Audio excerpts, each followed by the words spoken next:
જ્યાં ડગલે ડગલે શિક્ષણની રઢિયાળી છે યશગાથા. આજે પુરુષાર્થની ગુણગાથા, આજે પુરુષાર્થની ગુણગાથા, આજે પુરુષાર્થની ગુણગાથા, આજે પુરુષાર્થની ગુણગાથા.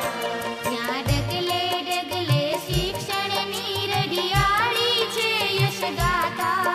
આજે પુરુષાર્થની ગુણગાથા, આજે પુરુષાર્થની ગુણગાથા, આજે પુરુષાર્થની ગુણગાથા, આજે પુરુષાર્થની ગુણગાથા.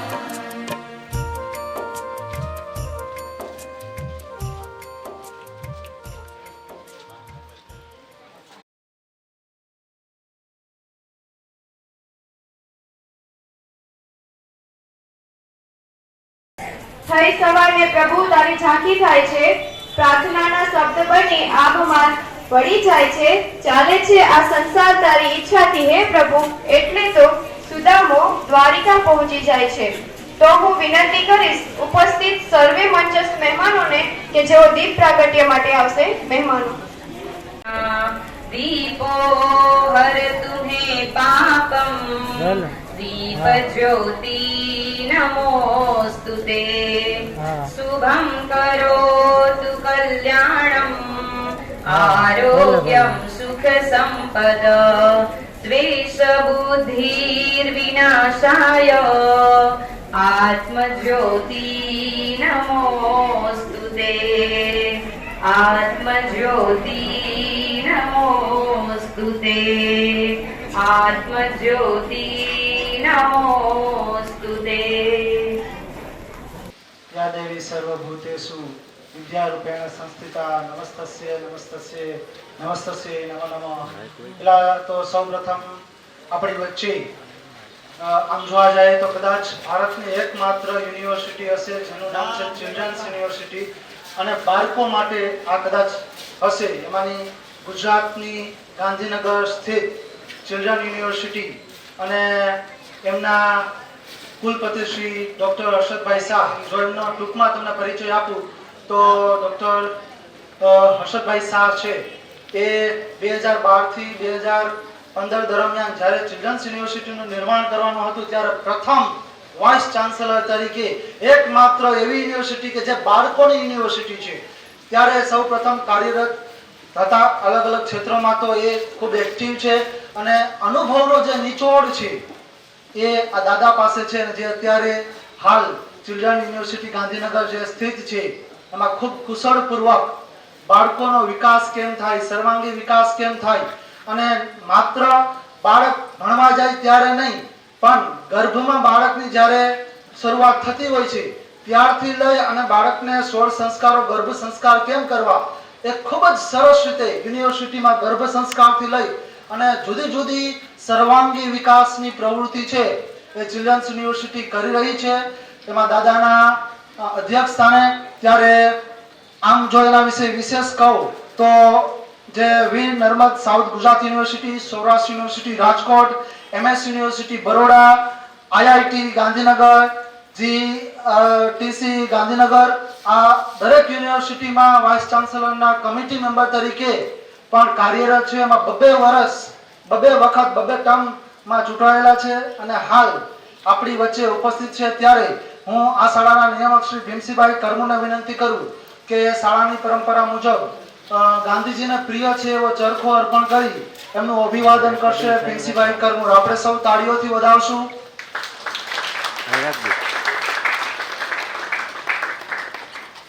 ખાદીનો રૂમાલ, પુસ્તક અને ગાંધીજીને જે પ્રિય છે પુસ્તક, ખાદી અને ચરખો.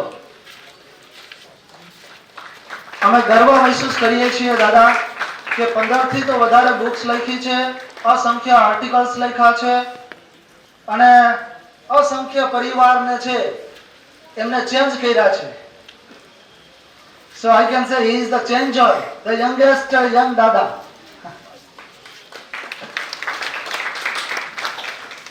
એમની સાથે પધારેલ એમના ધર્મપત્ની શ્રી બેન બા હર્ષદબા શાહ બા એમને સન્માન માટે હું શાળાની વિદ્યાર્થીની ગાર્ગીબેનને વિનંતી કરું કે પુસ્તક અને ખાદીનો રૂમાલ અર્પણ કરી એમનું સન્માન કરશે. એમનો પણ ખૂબ ખૂબ આભાર કે એમણે પણ દાદા સાથે આટલા લાંબા સફર વચ્ચે આપણી સાથે શાળામાં આવ્યા છે. Thank you so much. અને દાળખીઓના ઝાડવું કેવું હોઈ શકે? તો એવી જ એમાંની જે મજબૂત દાળખી હોય ને યુનિવર્સિટીની, તો દરેક વિદ્યા નિકેતનના જે સંભાળી રહ્યા છે એમના હેડ એચઓડી ડોક્ટર કૃણાલ પંચાલ સાહેબ આપણી વચ્ચે ઉપસ્થિત છે. એમને શાળા પરિવાર વતી આવકારું છું. અત્યારે અધ્યક્ષ સ્થાને છે.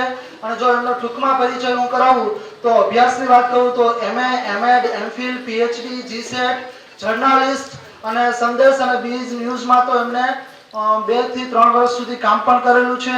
10 થી વધારે પુસ્તકો લખેલા છે અને 100 થી વધારે એમના આર્ટિકલ્સ છે પ્રકાશિત થઈ ચૂક્યા છે. સોશિયોલોજી અને એજ્યુકેશનમાં એમની માસ્ટરી છે. અને જો એમને એવોર્ડની વાત કરું હું ડોક્ટર પંચાલ સાહેબની, તો રિસન્ટલી 2021માં જે આપણા રાજ્યપાલ આચાર્ય દેવવ્રત છે એમના હસ્તે એજ્યુકેશન એવોર્ડ છે એમને એનાયત કરવામાં આવેલો છે. સાંદીપની ગુરુ ગૌરવ એવોર્ડ છે 2018માં એમને મળેલો છે. ICT બેસ્ટ ટીચર એવોર્ડ જે ગવર્નમેન્ટ દ્વારા આપવામાં આવે છે, he is the એવોર્ડેડ with that award. અને યશસ્વીતા એવોર્ડ પણ 2018માં એમને મળેલો છે. ત્યારે અમે હર્ષની લાગણી અનુભવીએ છીએ. ફરી હું પ્રિન્સિપાલને જ વિનંતી કરું કે ડોક્ટર કૃણાલ પંચાલ સાહેબનું પુસ્તક અને ખાદીનો રૂમાલથી એમનું અભિવાદન કરશે. અમે આવકારીએ છીએ. We are very happy to C you hear sir. આપણે સૌ તાળીઓથી આ અભિવાદનને અને આ તકે અમારા સૌના વાલા વિદ્યાર્થીઓના અને ખરેખર અમારા જે મુખ્ય એક પિલર સ્તંભ સ્વરૂપે છે એવા વાલીશ્રી, એમને પણ શબ્દોથી હું શાળા પરિવાર વતી આવકારું છું. તમામ વિદ્યાર્થીઓને પણ આ તકે આવકારું છું. Thank you. खूब खूब आभार सरनो. राह संघर्ष जो चलता है वही संसार को बदलता है. जिसने रातों से है जीती जान वही सूर्य बनकर चमकता है. तो आवाज हमेशा परिवर्तनशील विचारों સાથે પુરુષાર્થ આગળ પ્રગતિ કરી રહી છે. એમાં એક નવું સોપાન સર કરવા જઈ રહ્યા છીએ જેનું નામ પ્રો એક્સલન્સ પ્રોજેક્ટ ઓફ પુરુષાર્થ છે. જેના વિશે માહિતગાર કરવા આપણને આપણા શાળાના ટ્રસ્ટી શ્રી ખુશાલભાઈ સિલુને હું વિનંતી કરું કે તે પ્રોજેક્ટ અંતર્ગત માહિતી આપે. Doctor Khushalbhai સિલુ. Thank you so much. સૌપ્રથમ આપણે એ જે પ્રોજેક્ટ અને અમારો કન્સેપ્ટ છે એ દાદાના હસ્તે જ અને કૃણાલભાઈના હસ્તે એ આપણે એનું અનાવરણ કરીએ. બુક ને એ બધું છે એ આગળ આપણે લોન્ચ કરશું. પણ અત્યારે દાદાના હસ્તે આ પ્રો એક્સલન્સ પ્રોજેક્ટ ઓફ પુરુષાર્થ લોન્ચ થઈ રહ્યો છે. આપણે સૌ તાળીઓથી વધાવીએ. આના વિશે હું ટૂંકમાં હમણાં જ તમને માહિતગાર કરીશ કે pro excellence of project of પુરુષાર્થ શું છે. આપણે ખરેખર નસીબદાર છે કે જે પ્રોજેક્ટ છે એ યંગ દાદા એમના હસ્તે જેમના હંમેશા વિચારો છે એ ઉડતા વિચારો છે. એ વિચારો સાથે જ્યારે આપણી વચ્ચે આવ્યા છે ત્યારે આપણે આ પ્રોજેક્ટનું અનાવરણ કરીએ છીએ. અને આ પ્રોજેક્ટ વિશે હું તમને જો માહિતગાર કરું તો ખાસ આ પ્રોજેક્ટ વિશે માહિતગાર મારે એટલે તમને કરવા છે મિત્રો કે એક્ઝેક્ટ 14 માર્ચ દાદા એક્ઝેક્ટ 14 માર્ચ પેન્ડેમિક જાહેર થયું સરકારે કે તમામ સ્કૂલમાં રજા જાહેર કરી અમુક સમય પૂરતી. અને પેન્ડેમિક મહામારી છે એ શબ્દ આપણે કદાચ બધાએ 14 માર્ચે સાંભળ્યો હશે.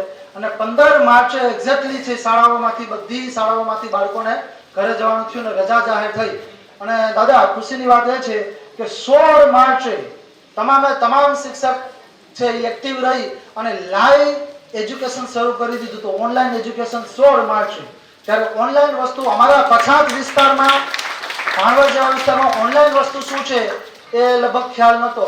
અને પછી 24 તારીખે સાવ લોકડાઉન શબ્દ સાંભળવા મળ્યો કે લોકડાઉન છે શું, અને લોકડાઉનમાં ઘરે જ રહેવાનું. અને જે આપણે મકાનોની પાછળ મકાન બનાવવા માટે જે આપણે મહેનત કરીએ છીએ, રૂપિયા ખર્ચીએ છીએ અને આલીશાન મકાન બનાવીએ છીએ એ લોકડાઉને શીખવાડી દીધું છે કે એમાંય આપણે કંટાળી જઈએ છીએ. એમાંય આપણે ઘરમાં 21 દિવસ રહી શકતા નથી. તો આમ ઘણી બધી પરિસ્થિતિઓ આવે છે ત્યારે ભીમસીભાઈને એક વિચાર આવ્યો કે આપણે સ્કૂલને કંઈક એવા મોડ ઉપર લઈ જવી છે કે જેમાં માત્ર કોઈ કારકુન, ક્લર્ક કે કોઈ નાની ક્લાસ વર્ગ 3 ના ટૂંકમાં વિદ્યાર્થીઓ નહીં પણ બધા ક્લાસ 1 વિદ્યાર્થી, પરંતુ શાળા એક્સેલન્સ પ્રોજેક્ટ શરૂ કરી દઈએ તો આ વિચાર ભીમસિંહભાઈને આવ્યો. તમામ સ્ટાફને ઓન ધ સ્પોટ મીટિંગ બોલાવી અને આયોજન કરી અને કહેવામાં આવ્યું કે આપણે આયોજન કરવું છે, બધા કામે લાગી જાઓ. અને અમે બહુ નસીબદાર છે દાદા, જે અમારી ટીમ છે એ અદ્ભુત છે. 24 કલાક કામ અત્યારે કરે છે. ઓનલાઈનમાં તમે જોયું હશે કે દેવભૂમિ દ્વારકા જિલ્લામાં જે આપણે ઓનલાઈન આપ્યું છે એવું આઈ થિંક બીજી કોઈ શાળાએ નહીં આપ્યું હોય. કમ્પેરિઝનમાં નથી થતા, બટ અમે જે વર્ક કર્યું છે એની વાત કરીએ છીએ. આજે ઘણી બોડી સંખ્યામાં વાલી છે, ત્યારે આ પ્રોજેક્ટ પ્રો એક્સલન્સ છે, એમાં માત્ર સ્કૂલ એક્સલન્સ હોય, બાળકો એક્સલન્સ હોય તો ખરેખર એક્સલન્સ નથી કહેવાતું. સ્ટાફ એક્સલન્સ હોય તો એક્સલન્સ નથી કહેવાતું.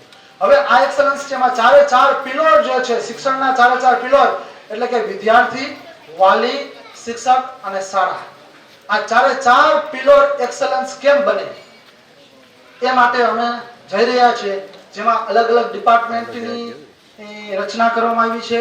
ડિપાર્ટમેન્ટ ઓફ લેંગ્વેજ, એટલે એમાં બાળક ચારે ચાર લેંગ્વેજ જે આપણે ભણીએ છીએ, સંસ્કૃત, અંગ્રેજી, ગુજરાતી અને હિન્દી, આ ચારે ચાર લેંગ્વેજમાં બાળક કેમ એક્સલન્ટ બને એવા પ્રયત્નો પેલા 6 મહિના હશે.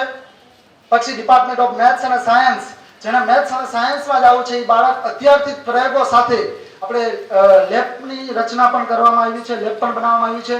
તો એમાં અટાવથી જ સાયન્સ અને મેથ્સમાં બાળક કેમ આગળ વધે, પ્રયોગાત્મક સાથે, બરાબર. પછી department of arts and culture, તો એમાં બાળકને ડાન્સ, સંગીત, મ્યુઝિક એમાં રસ હોય તો એમાં કેમ આગળ જાય. તો આમ જુદા જુદા 15 ડિપાર્ટમેન્ટની રચના આ પ્રોજેક્ટમાં કરવામાં આવી છે દાદા. અને આ પ્રોજેક્ટમાં અમે અત્યારથી જ કામ શરૂ કરી દીધું છે, જેનું અનાવરણ છે આપણે દાદાના હસ્તે કર્યું છે. એમાં અમારે વાલીનો પૂરેપૂરો સપોર્ટ જોઈએ છે કે જેમાં વાલી પણ એક્સલન્ટ બને. માત્ર સ્કૂલે બાળકને મોકલી દીધું એમ નહીં, વાલી પણ એક્સલન્ટ બને. અને એનું પ્રથમ સ્ટેપ છે અમે નવરાત્રિમાં લોન્ચ કરીએ છીએ. અને એની જાહેરાત હું આજે દાદાના અધ્યક્ષ સ્થાનેથી કરું છું કે નવરાત્રિની 9 દિવસ સુધી જોરદાર અસરદાર સાથે અમે કોમ્પિટિશન કરીએ છીએ. અને આ કોમ્પિટિશનમાં દાદા જે પ્રથમ નંબર ઉપર દીકરી આવશે અને નવરાત્રિથી આવતી નવરાત્રિ સુધી તમામ શૈક્ષણિક ફી છે એ માફી, અને કોઈ પણ શાળાની બાળા હોઈ શકે, નહીં કે આપણી શાળા. અને બીજો એ પણ પ્રોજેક્ટ છે કે આવતા વર્ષોમાં, એટલે કે દિવાળી પછી અમારી યોજના ચાલુ છે કે તમામ દીકરીઓ છે એને સંપૂર્ણ સ્કૂલ ફી માફી, એક પણ ફી નહીં. જ્યાં સુધી ભણે, માત્ર એક ધોરણ પૂરતું કે 6 મહિના નહીં, જ્યાં સુધી ભણે ત્યાં સુધી તમામ દીકરીઓ છે એની સ્કૂલ ફી આપણે માફ કરવા જઈ રહ્યા છે. દિવાળી પછી એ પ્રોજેક્ટ પણ લોન્ચ કરશું, જેમાં અમે પેરેન્ટ્સને પણ સાથે રાખશું. અને અમે જે તરફ જોઈએ છે એમાં અત્યારે પહેલું અમે કાર્ય શરૂ કરી દીધું છે. તમામ છેલ્લા 3 વર્ષથી વ્યસન મુક્ત સ્ટાફ છે, જેને વ્યસન હોય એ સ્ટાફની અમે ભરતી કરતા નથી. હવે આ એક્સલન્સમાં એના પરિવારમાં જો કોઈ વ્યસન કરતા હશે તો પણ એની ભરતી અમે નહીં કરીએ. અને હવેના પછીના 1 વર્ષમાં, આવતા વર્ષમાં, કે જેના પરિવારમાંથી વ્યસન હશે એમને પણ આ શાળામાં એડમિશન નહીં મળે, એ ફાઇનલ છે. પછી માત્ર 100 જ બાળકો કેમ ન હોય, બટ વ્યસન ઉપર અમે ફોકસ કરવા જઈ રહ્યા છીએ. આઈ થિંક બહેનો બધી રાજી છે, તાળીઓ પાડે છે, ભાઈઓ કોઈ તાળીઓ નથી પાડતા. તો આવા ઘણા બધા એક્સલન્સના પ્રોજેક્ટ છે. વરસાદી માહોલ છે, વધારે સમય નહીં લઈ ત્યારે આપણે આયોજન કરશું. તો આ રીતના એક્સલન્સ તરફ સ્કૂલ જઈ રહી છે, જેનું મેં તમને ટૂંકમાં માહિતગાર કર્યું. વાત કરવા જાવ તો આખો દિવસ મારે જોઈએ કે એમાં પેરેન્ટ્સ કેવા હોવા જોઈએ, ટીચર્સ કેવા હોવા જોઈએ, વિદ્યાર્થી કેવી રીતે કામ કરવું જોઈએ.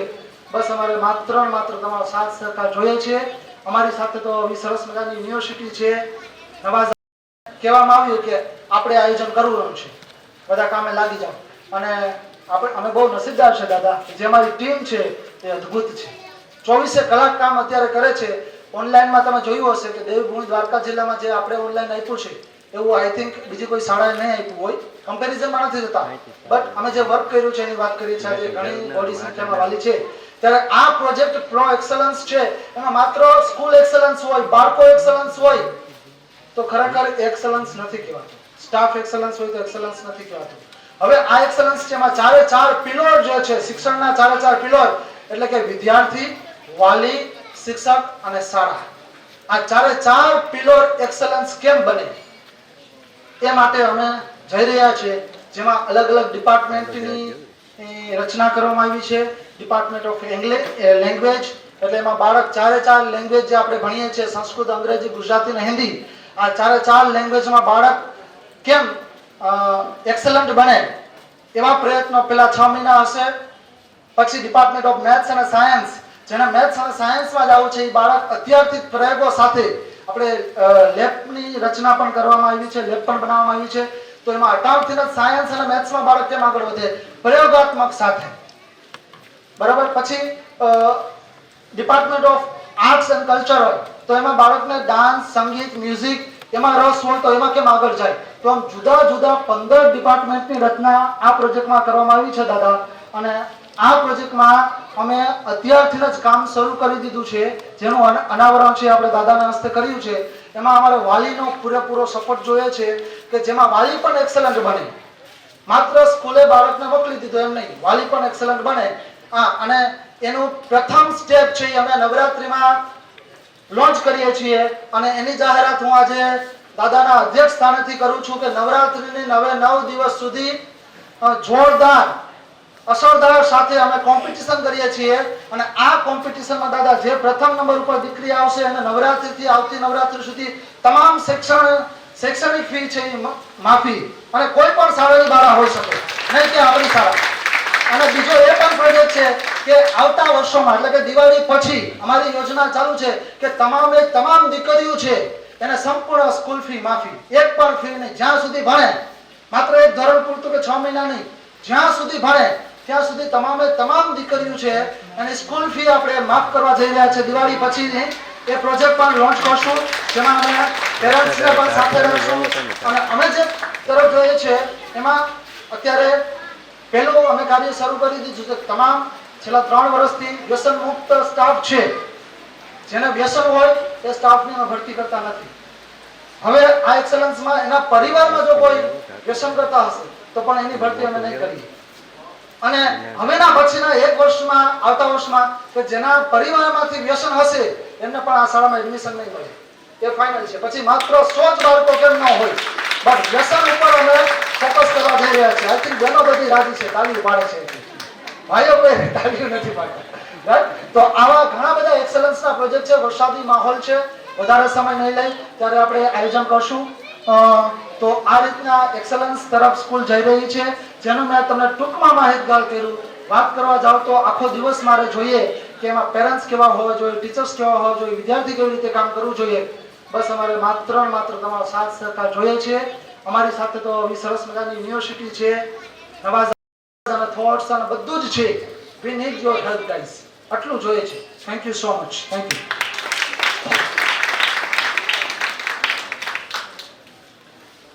ખૂબ ખૂબ આભાર સરનો. કંઈ પણ પ્રાપ્ત કરવા માટે ફક્ત 2 ચીજોની જરૂર હોય છે. પહેલું પ્રતીતિ અને બીજું ક્યારેય ના સમાયેલ ઉત્સાહ. તો આપણે આવા જ સતત ઉત્સાહી અને પ્રયત્નશીલ એવા શાળાના નિયામક શ્રી હિમસીભાઈ કરમોને વિનંતી કરીશ કે તેઓ પ્રાસંગિક ઉદ્બોધન આપશે. હિમસી સર. આદરણીય અને વંદનીય દાદા, તો થોડી વાતમાં કહીશ અને વધારે લાભ આપણે આજે એમનો લેવાનો છે. એક કોટેશન છે અમારા શ્રમણ શ્રુત પ્રભુજી અહીંયા ટ્રસ્ટી છે અને બનાવ્યું છે હમણાં જ આ પર્યુષણ વખતે.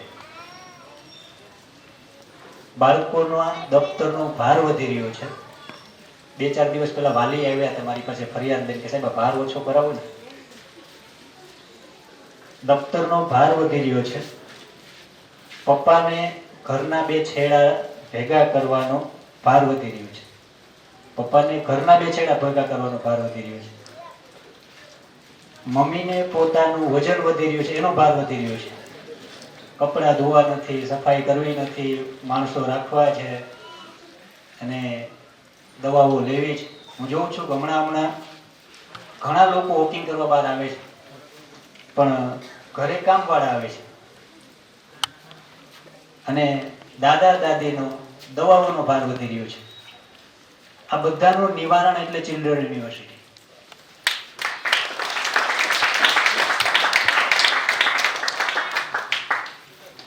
આવું મેં અનુભવ્યું છે. 2012-13 થી જોડાયેલો છું. ખાસ આવું જ એક બીજી વાત છે કે દાદા, દારૂ જે પીતો હોય, વ્યસન કરતો હોય, એને એના દીકરા દીકરીનો સંબંધ કરવાનો થાય એટલે એ કેવા ગોતતો હોય કે સાત્વિક હોય, નિર્વ્યસની હોય, વ્યવહારુ હોય, એ આવું બધું કરતો હોવા છતાં ગોતે છે આવું. આનું નિવારણ પણ યુનિવર્સિટી છે. એક સરસ પેરેન્ટ્સને પૂછેલો પ્રશ્ન છે, ભગવાન પ્રસન્ન થયા, ભગવાને કીધું કે માંગ માંગ, તો આવી જાય સ્વર્ગમાં. સ્વર્ગમાં બોલાવ્યા એટલે સ્વર્ગમાં ગયા ત્યાં 2 દરવાજા હતા, અને એમાં લખ્યું હતું એવું, કારણ કે માંગવાનું હતું એના બાળક માટે, એટલે એ દરવાજામાં લખેલું હતું કે કેવું બાળક જોઈએ છે, તો કે કદરૂપું કે રૂપાળું, કેવું જોઈએ આપણે? તમારી પાસે આ બધાનો જવાબ જોઈએ છે મારે, પેરેન્ટ્સ પાસેથી. કેવું બાળક જોઈએ, કદરૂપું કે રૂપાળું? ઓકે, રૂપાળું બાળક જે હતો દરવાજો, એમાં એ પ્રવેશ કર્યો. ત્યાં ફરી બીજો દરવાજો ત્યાં આવ્યો, ત્યાં એવું લખેલું હતું કે રડતું જોઈએ કે હસમુખું? કેવું જોઈએ છે? જલ્દી જવાબ આપ્યો એટલે જલ્દી આપણી વાત પૂરી થાય ને દાદાને સાંભળીએ. કેવું જોઈએ છે? હસતું. ત્યાં પ્રવેશ કર્યો તો ફરી પાછા 2 શબ્દો લખેલા હતા કે અણસમજુ જોઈએ કે સમજુ? સમજુ. હા, સમજુમાં પ્રવેશ કર્યો તો ફરી પાછા 2-3 શબ્દો હતા એ દરવાજામાં પ્રવેશ કરતા કે અભ્યાસુ જોઈએ કે ઠોઠ? અભ્યાસુ. અભ્યાસુમાં પ્રવેશ કર્યો તો ફરી પાછા 2 પ્રશ્નો હતા. ત્યાં શું હશે? ત્યાં ફરી 2 હતા કે નિરાશ જોઈએ કે સર્જનશીલ? દાદા અહીંયા અમુક એવા બાળકો છે કે એને એટલા કુદરતી જીનિયસ છે, પણ એના પેરેન્ટ્સનો મને વારંવાર એટલો ફરિયાદ છે કે આ ચંચળ છે, તોડફોડ કરે છે, અમારું માનતા નથી, પણ એ જીનિયસ છે. હું એને જીનિયસ ગણું છું. એવું 18 વર્ષમાં એ બાળકો જ્યાં ગયા ત્યાં સફળ થયા છે. એ કુદરતી ગોડ ગિફ્ટ લઈને જન્મ્યા છે. તેની એનર્જી જેટલી છે કે સ્થાયી બેસી ન શકે. હવે બેસી ન શકે તો જોઈએ એવું ન આપે એટલે ન કરવાનું કરે. પણ એ બાળકો ઓવરઓલ 18 વર્ષના અનુભવ પછી મેં એવું જોયું છે કે અત્યારે જ્યાં છે ત્યાં એ ટોપ લેવલના છે. એટલે ફરી પાછો એ પ્રવેશ કર્યો દરવાજામાં, તો 2 દરવાજા હતા. એમાં લખ્યું હતું સ્વાર્થી જોઈએ કે સેવાભાવી? કેવા જોઈએ છે? સેવાભાવી. સેવાભાવીમાં પ્રવેશ કર્યો તો ફરી પાછું ત્યાં લખેલું હતું કે આર્ટિફિશિયલ. આર્ટિફિશિયલ જો હોય છે સહજ બધું કરતો હોય એવો વ્યક્તિ જો. આર્ટિફિશિયલ એટલે બધી બાબતોમાં, વ્યવહારની હોય, ઘરની બાબત હોય કે બહારની હોય, આમાં આર્ટિફિશિયલ એટલે કરવા ખાતર કરતો હોય, બતાવવા માટે. આવો જોઈએ છે કે સહજ એનાથી બધું થતું હોય એવું? દંભી જોઈએ કે સહજ જોઈએ છે? સહજ. ફરી પાછો એને પ્રવેશ કર્યો અંદર તો ત્યાં વળી 2 શબ્દો હતા, સહજમાં ગયા હતા કે જે કંઈ આ બધું મળ્યા પછી એને સુખ મળે કે દુઃખ? આ બધું કર્યા પછી એને સુખી જોઈએ છે કે દુઃખી? સુખી. અને પછી સુખની અંદર પ્રવેશ કર્યો તો સામે અરીસો હતો, અને અરીસામાં એટલું જ લખ્યું હતું એક લીટીમાં કે આ બધું જ તમારામાં જો હશે તો તમારા બાળકમાં આપોઆપ આવશે. આપ સૌને મારી વિનંતી છે કે આ બાળકો જે છે એને બહુ કંઈ શીખવવાની જરૂર નથી. તપોવન વિશ્વવિદ્યાલયને 3.5 મહિનાને 8 થી 9 દિવસ પૂરા થયા હતા, અને બાળકોને રજા પડી સાતમની. ઘરે ગયા પછી 2 દિવસ પછી એક ફોન આવ્યો, બરોડાનો વિદ્યાર્થી, બરોડાનો છે, કચ્છનો છે, ભાવનગરનો છે, અને એ દાદીમાં અહીં બેઠા છે એમના. એ કે અમારા છોકરાને દવા લેવા જવું છે. ફોન એને એમના દીકરી પાસે કરાવડાવ્યો. એટલે જે છોકરો એ ભણે ને એના એ નાની થાય કે ભીમસીભાઈને ફોન તો કરો કે આ છોકરાને થઈ ગયું શું, આમ કાંઈ બોલતો નથી, 35-40 જોડી કપડાં છે, તો કે આ કપડાં બહુ જોતા નથી, 4-5 રાખવા, બાકી બધાને પ્રસાદી કરી દેવી છે. દર અઠવાડિયામાં 2-3 દી બહાર જમવા જવું. આ છોકરાને કીધું હાલો તું આટલા 3 મહિના આવ્યો છે તો આપણે બહાર જમવા જઈએ. તો મારે તરફ જમવું પણ તમારે એવું નથી જમવાનું, એનું શેડ્યુલ હું બનાવીને જઈશ. મિત્રો અને બીજા વાર બધાને મળવામાં એને કેટલું બોલવું, કેમ બોલવું, જે જવાબ આપે તો એ સહજતાથી જવાબ આપી દે. અવાજ એનો થોડોક ઘેરો થયો એટલે ચિંતામાં પડી ગયા કે આ ડિપ્રેસ નથી થઈ ગયો ને આને કંઈક બીમારી નથી લાગુ પડી હતી ને. એટલે આવો બધો પ્રશ્ન મેં 3-4 મિનિટની બેનને સાંભળ્યા પછી એટલો જ જવાબ આપ્યો કે જરાય ચિંતા કરવાની જરૂર નથી, તમે ન પૂછવાનું જેને પૂછો છો, ન કરવાનું એની યાર વ્યવહાર કરો છો. એટલે આપણે હવે એને કવર આપ્યું છે ભેગું, એ પોતે જ જાતે કવર અહીંથી લઈને ગયો છે. એ કવર જુઓ, જાણો, પછી એને સંવાદ કરો અને 2 દિવસ પછી મને ફોન કરો. 5 દિવસ એને રોકાવાનું હતું અને બાળકે બધું બતાવ્યું. એમાં જે લોકો એથી 64 પ્રકારની જુદી જુદી પ્રવૃત્તિઓ શીખ્યો હતો. એમાં ચપ્પલ પહેરીને કેમ હાલવાથી લઈ, પીરસવાથી લઈ, થાળીમાં કેમ વસ્તુ મૂકવી, પોતાને કેમ ભણવું, કેમ વાંચવું, કેમ ઉઠવું, કેમ સૂવું, કેમ હાલવું, કેમ કપડાં પહેરવા, બધી જ બાબત ઓવરઓલ ખરીદી કરવી તો કેમ કરવી, આવી બધી જુદી જુદી સ્કિલ શીખ્યો. એના અનુસંધાને સંવાદ કર્યો અને એ આનંદિત અને રાજી થયા. આ બધું સાંભળીને એ બેનના બીજા બેન અહીંયા બેઠા છે, એના 2 બાળકો પહેલા ધોરણમાં જ છે. અમદાવાદમાં મકાન છોડી ઘરનું મકાન અહીં ભાડે રાખીને અહીં રહેવા માટે પહેલા ધોરણમાં બાળકને એડમિશન લીધું. એટલે આ બધી જ 17-18 વર્ષની યાત્રા તપોવનમાં. દાદા કોઈ શિક્ષક નથી, કોઈ પરીક્ષા નથી, કોઈ અભ્યાસક્રમ નથી, બાળકો તોય ભણે છે, ગુજરાતી મીડિયમે ભણે છે, ઇંગ્લિશ મીડિયમે ભણે છે. 5મા ધોરણથી 9મા ધોરણના બધા જ વિદ્યાર્થીઓ એકે આરે છે, 11 જ બાળકો છે. અને એટલું સહજ એના ઉપરથી માત્ર પેરેન્ટ્સનો જે માતા પિતાની અધૂરી રહેલી ઈચ્છાઓ અને પરીક્ષાના ભયમાંથી મુક્ત કર્યા છે. આ મુક્ત કર્યા એનું આ પરિણામ છે. અને આ બધા જ ગળમથલથી પુરુષાર્થની તરફ લઈ જવી છે. અગાઉ પણ હોસ્ટેલના પેરેન્ટ્સ હતા, મેં ત્યારે થોડીક વાત કરી હતી અને આજે વધારે હાજરી હોસ્ટેલની છે. દાદા મને હમણાં પૂછતા હતા કે વાલીનો રિસ્પોન્સ કેવો? મેં કીધું હોસ્ટેલનો અમને 100% મળે છે, ગામમાંથી 10% મળે. એનું દુઃખ છે, એ પહોંચી ન શકતા. અને હવે 18 વર્ષ પછી અમારે ગામના હોસ્ટેલ જેવા જ વાલી જોઈએ છે. 750 બાળકો આવે છે ને એમાંથી કદાચ 100 વાલી મળે તો વાંધો નથી, 100 હોસ્ટેલ અને 100 ગામ. એટલે આ રીતે આખો પ્રોજેક્ટ હવે જે તપોવનમાં થઈ રહ્યો છે એ આ પુરુષાર્થની તરફ લઈ જઈ રહ્યા છે કે બાળકોમાં જે સ્કિલ છે, જે આવડત છે, આ બધી જ એને સ્વયં પોતાની રીતે એ ડેવલપ કરતા થાય. અને આપણે સૌ આપણા બાળકો ના કારણે એટલા ભાગ્યશાળી છીએ કે જે તે લોકો આપણે આવા વિશિષ્ટ લોકો મળ્યા છે. અને આવી યાદી 125 લોકોની છે કે એણે એમ કીધું છે કે 1 દિવસથી લઈને 1 અઠવાડિયું અમે પુરુષાર્થ તપોવન માટે ત્યાં રહેવા માટે તૈયાર છીએ. અને કોઈ પણ ક્ષેત્ર એવું ન હોય એવા 125 લોકો આપણે ગુજરાત અને ગુજરાત બહારના, અત્યારે અમેરિકાથી ત્યાં ઓનલાઈન લેક્ચર લઈએ છીએ, એવા 5 જુદા જુદા દેશમાંથી પણ આપણે આ સેવા આપવા માટે આપણા બાળકો માટે તૈયાર છે. તો આ એક્સેલન્ટ પ્રોજેક્ટ અને આજે હવે જે પુરુષાર્થ અલગ રીતે જઈ રહી છે એ અને વિશિષ્ટ જે કંઈ એક બાળક પહેલાના જમાનામાં 5-7 સંતાનો હતા એટલે ઘર સાચવી લેતો, એક કુટુંબ સાચવી લેતો, એક કમાઈ લેતો, એક મા બાપને સાચવતો. હવે તો એક જ છે, એક દીકરો કે એક દીકરી. આ 5 જેવા આપણે બનાવવાના છે. તો કેવી રીતે બનાવીએ અને એની શરૂઆત ખરેખર ક્યાંથી થાય એવી વિશિષ્ટ વાતો આજ મારે વાલીને વિનંતી સાથે એક કેવું છે કે જેટલો સમય અહીંયા આપણો વરસાદ ડિસ્ટર્બ ન કરે અને સરસ રીતે કાર્યક્રમ ચાલે ત્યારે બીજા બધા પ્રોગ્રામો ગમે તેવા હોય એને પોસ્ટપોન કરી અને આજના દાદાને સાંભળીએ. અને એમના પુસ્તકો પણ અદ્ભુત પુસ્તકો છે. એ પુસ્તકો આપણી લાઇબ્રેરીમાં વેચાણમાં મૂક્યા છે. જ્યારે જાઓ ત્યારે આ પુસ્તકો તમારી સાથે લઈને જજો.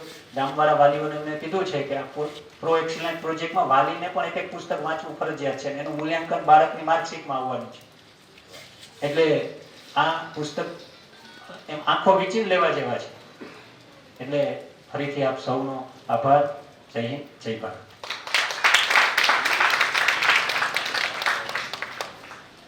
धन्यवाद सरनो। अगर मेहनत आदत बन जाए तो कामयाबी मुकद्दर बन जाती है। तो હવે પછી ચિલ્ડ્રન્સ યુનિવર્સિટી ગાંધીનગરથી પધારેલ ગુજરાત રાજ્યની વિદ્યાનિકેતનના એચઓડી શ્રી ડોક્ટર કૃણાલભાઈ પંચાલને વિનંતી કરીશ કે તેઓ પ્રાસંગિક ઉદ્બોધન આપશે તેમજ વિદ્યાર્થી તેમજ વાલીઓને માહિતગાર કરશે. ડોક્ટર કૃણાલભાઈ પંચાલ. નમસ્તે. સૌ મજામાં?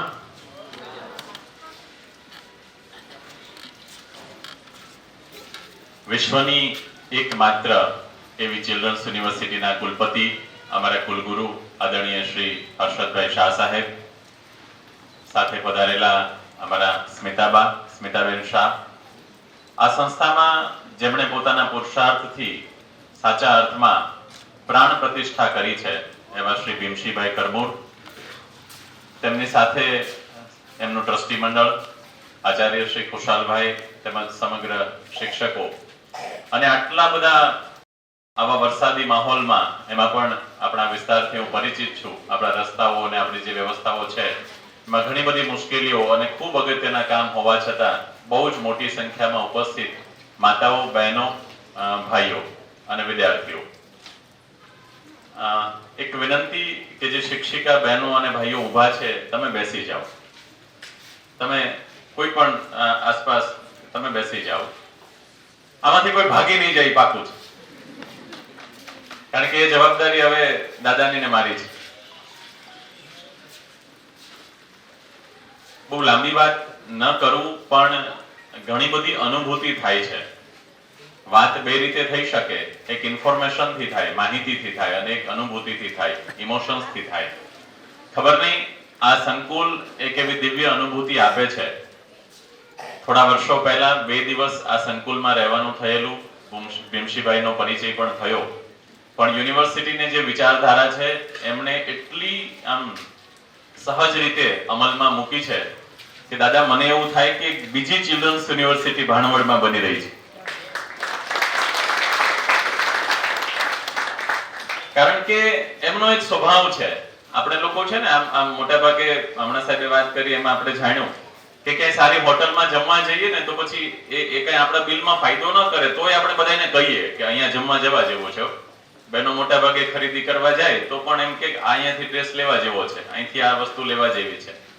ભીમશીભાઈ સતત ફરતા રહે છે અને એનું પરિણામ કે જ્યાંથી એને એકદમ ઉત્તમ કક્ષાનું જે કાંઈ મળે છે એ બધું ભાણવડને મળે છે. એટલે આ ખૂબ સારી વાત છે કે દરેક જગ્યાએથી સતત શીખતા રહેવું અને એનો અનુભવ છે તે બાળકોને આપવો જોઈએ. હવે એક થોડી વિચિત્રતા મને એ પણ લાગે છે કે હોસ્ટેલના બાળકો અને હોસ્ટેલના વાલીઓનું જે ઇન્વોલ્વમેન્ટ છે શાળા સાથેનું, એવું કદાચ સ્થાનિક લોકોનું નથી હોતું. તો ક્યાં તકલીફ પડે છે કે આપણે ક્યાંક સમજમાં શું ફેર પડે છે, એ ખરેખર વિચારવા જેવો મુદ્દો છે. ભીમશીભાઈ અહીંયા જે પ્રકારના અનુભવો આપે છે, અહીંની પ્રત્યેક વસ્તુ જીવંત છે. આ પરિસરની કલ્પના કરીએ અને તપોવન તો અદ્ભુત છે. ખરેખર જે આત્માઓએ ખૂબ પુણ્ય કર્યા હશે ને એ ત્યાં વિદ્યાર્થી થશે. આ પાકી વાત છે. અમે તો ગાંધીનગર રહીએ, ભીમશીભાઈના એ કેટલાક વિડીયોઝ ને કેટલુંક જોઈએ તો એમ થાય કે ખરેખર ચિલ્ડ્રન્સ યુનિવર્સિટીના મૂળમાં ભારતીય ઋષિમુનિઓની જે પરંપરા છે, ભારતીય શિક્ષણ વ્યવસ્થાની જે પરંપરા છે, એ પરંપરાને ચરિતાર્થ કરવાનું કામ અહીંયા તપોવન થકી થઈ રહ્યું છે. આદરણીય કુલપતિ શ્રી શાહ સાહેબ હંમેશા કહે છે કે આપણે બધાએ કેવા બાળકો જોઈએ છે, મેકોલે પુત્ર જોઈએ છે કે મહર્ષિ પુત્ર જોઈએ છે.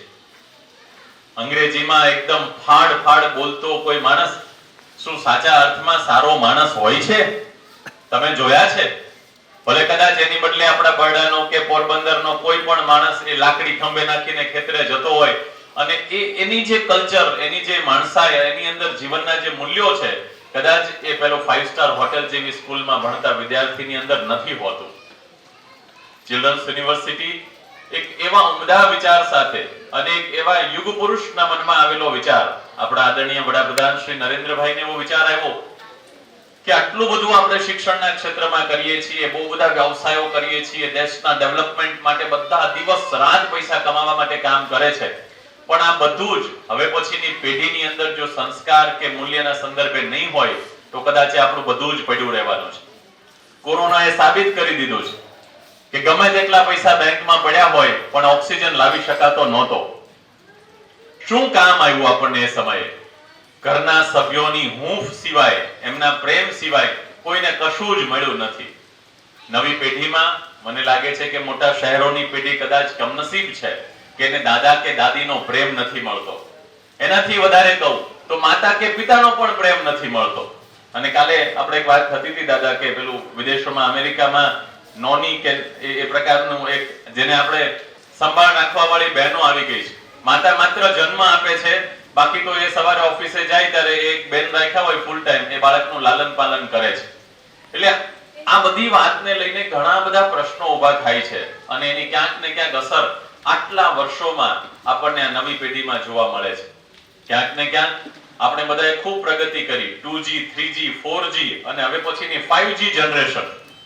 આપણે એવું કહેવું હોય તો કહી શકીએ કે દાદા કદાચ 3G જનરેશન હોય, અમે કદાચ 4G હોઈએ અને સામે બેઠી છે 5G જનરેશન હોય. પણ અહીંયા માત્ર સ્પીડ મહત્વની નથી, એની સાથે કામ પ્રત્યેનું જે કમિટમેન્ટ છે, જીવન પ્રત્યેનો દ્રષ્ટિકોણ છે, એ બહુ જ મહત્વનો છે. ભીમસિંહભાઈએ આ બધી જનરેશનને ભેગી કરી અને એમ સાચા અર્થમાં એક અમૃત બનાવી અને આપણા વિસ્તારના બાળકોને આપે છે. જેટલો લાભ લઈ શકાય તેટલો લેવો જોઈએ. મેં કહ્યું તેમ સારું લાગે તો સૌને કહેવું જોઈએ.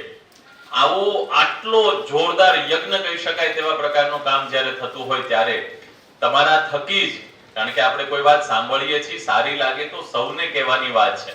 આવનારા વર્ષોમાં મને લાગે છે કે તપોવન ગુજરાત રાજ્યની એકમાત્ર એવું સંકુલ હશે કે જેમાં કંઈક જુદા દ્રષ્ટિકોણથી અભ્યાસ કરાવાય છે. બાળકોના સ્ટ્રેસ લેવલ વિશેનો એક અભ્યાસ, એક સંશોધન થયો અને એમાં હતું કે અત્યારના 100 બાળકોમાંથી 80 બાળકો જે છે, 80% બાળકો છે એ ફ્રસ્ટ્રેશનમાં છે. કારણ કે જે પપ્પા કે મમ્મી 10મા કે 12મા પહેલી ટ્રાય પાસ નથી થયા, એને એના છોકરાને ડોક્ટર એન્જિનિયર બનાવવો છે. હવે એ પોતાની માર્કશીટ જોતા નથી ને એની ઉપર ઠોકમ ઠોક કરે છે. પરિણામે એ બાળક ક્યાંયનું રહેતું નથી. એટલે ચિલ્ડ્રન્સ યુનિવર્સિટી તો ગર્ભાધાનથી લઈ અને 25 વર્ષ સુધીના બાળકો માટેનું શિક્ષણનું કામ કરે છે. અમારું વિદ્યાનિકેતન, મને ખૂબ ગૌરવ થાય છે અને આનંદ છે કે વિદ્યાનિકેતન વિભાગના અધ્યક્ષ તરીકે મારી સાથે ગુજરાતની 67 જેટલી શાળાઓ છે અને આ 67 શાળાઓમાંથી કેટલીક તો 5 સ્ટાર કક્ષાની શાળાઓ છે કે જેમાં 5000 થી વધારે વિદ્યાર્થીઓ છે. સુરતની જેને કહેવાય કે પોતે એક યુનિવર્સિટી બની શકે એવા કેમ્પસ અમારી સાથે જોડાણા છે. પણ જે ભાવથી પુરુષાર્થનું આપણું વિદ્યાનિકેતન કામ કરે છે એવું બીજા ગુજરાતની કોઈ સંસ્થા કામ નથી કરતી. અહીંના શિક્ષકો ખાસ કરીને એમ કહેવાય ને, જેમ અમારા દાદા યુનિવર્સિટીમાં એકદમ ટકોરા મારી મારીને બધાનું ઘડતર કરે છે, એવું જ કામ ભીમસિંહભાઈનું છે કે દરેક સ્ટાફની અંદર ભારતીયતા, આપણા સંસ્કારની સાથે શિસ્તનું જે સિંચન થાય. હમણાં અમારા 2 પ્રશિક્ષણ વર્ગો વિદ્યાનિકેતનમાં થયા. શારીરિક શિક્ષણના શિક્ષકોને તાલીમ આપવાનું કામ થયું, સંસ્કૃતના શિક્ષકોને તાલીમનું કામ થયું. એમાં અહીંયાથી શિક્ષકો ખાસ પધાર્યા. ગાંધીનગર સ્પેશિયલ 2 દિવસ તાલીમમાં શિક્ષકને મોકલવા એ સંચાલક તરીકે મેં જોયેલા સંચાલકોમાં 95% આવું કામ નથી કરતા. એટલે બધાયથી નોખી એક ચીલો એ અહીંયા પડ્યો છે, એનો મને વિશેષ આનંદ છે. વિદ્યાનિકેતન વિશે હું 5 મિનિટની આપને વાત કરીશ કે જ્યારે આપની શાળા વિદ્યાનિકેતન તરીકે જોડાઈ છે ત્યારે શાળાનું કામ શું? માત્ર ને માત્ર 5-7 વિષયો ભણાવવાના એટલું? આપણને બધાને ખબર છે કે જેટલું સ્કૂલની ચોપડીમાં નથી શીખ્યા એટલું આપણે જિંદગીની ચોપડીમાં શીખ્યા છીએ. કદાચ હું પીએચડી થયો કે બીજી વાર પીએચડી કરું છું તો ત્યાં મને જે શીખવા નથી મળતું એ આવી રીતે ક્યાંક પ્રવાસમાં જઈએ, કોઈને મળીએ તો એમાંથી શીખવા મળે. હમણાં જ દીપ પ્રાગટ્ય કરતા હતા અને એક સરસ મજાની વાત આમ સહજ રીતે સ્ફુરી કે પવન આવતો હતો એટલે દીવો ઓલવાઈ જાય એવી સંભાવના હતી, તો ભીમસિંહભાઈએ બધી જે વાતો હતી એને ભેગી કરી નાખી. બસ આ વાત એટલી પૂરતી છે. સમજાઈ ગયું ને? જીવનમાં બહુ બધા વાવાઝોડા આવે છે, આ બધાની અંદર બધાનો સમન્વય કરવામાં આવે. જો ઉત્તમ વિચારોનો સમન્વય કે ચિલ્ડ્રન્સ યુનિવર્સિટી પાસે જે કાંઈ છે તે બધું અહીંયા આવે, અહીંયાથી અમે પણ આ બધું લઈ જઈએ છીએ ને. તમારી જે પ્રણાલી છે, અમે જોયું કે શાળાની એક પણ દિવાલ મૂંગી નથી સાહેબ. દિવાલો પણ બોલે છે, દિવાલ પણ શિક્ષણ આપે છે. બોલવાની ક્યાં જરૂર છે? કોઈને શીખવું હોય ને તો ખાલી 2 કલાક અહીંની દરેક જગ્યાએ ખાલી આંટો મારવાની જરૂર છે. અમારા મીડિયા મેનેજર સંદીપભાઈ સાથે વાત કરી, મેં કીધું અહીંયા એક સરસ આ વૃક્ષ છે, એને નુકસાન કર્યા વગર આ સ્ટેજ બન્યું છે. આ વાતમાં આખો સંકુલનો સાર આવી જાય છે. એટલે તમે સૌ ખૂબ ભાગ્યશાળી છો, મારા કરતા તો વધારે. કારણ કે હું ગાંધીનગરમાં રહું છું, ત્યાં દાદા મને આવું સંકુલ નથી મળ્યું કે મારી દીકરીને એનો અભ્યાસ કરાવી શકું. એટલે ખૂબ આનંદની વાત છે. વિદ્યાનિકેતન વિભાગમાં તમારા બાળકોની અંદર જે કંઈ વિશિષ્ટ છે તેને બહાર લાવવાનું કામ યુનિવર્સિટી કરે છે.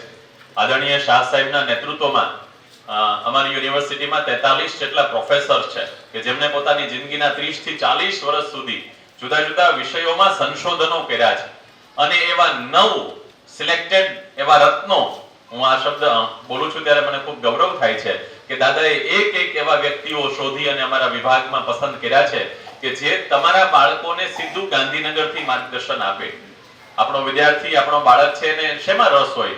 ભણવામાં તો એ ગણિત, વિજ્ઞાન, અંગ્રેજી એ બધું ભણતો હોય છે, પણ કેટલીક વસ્તુ સહજ હોય.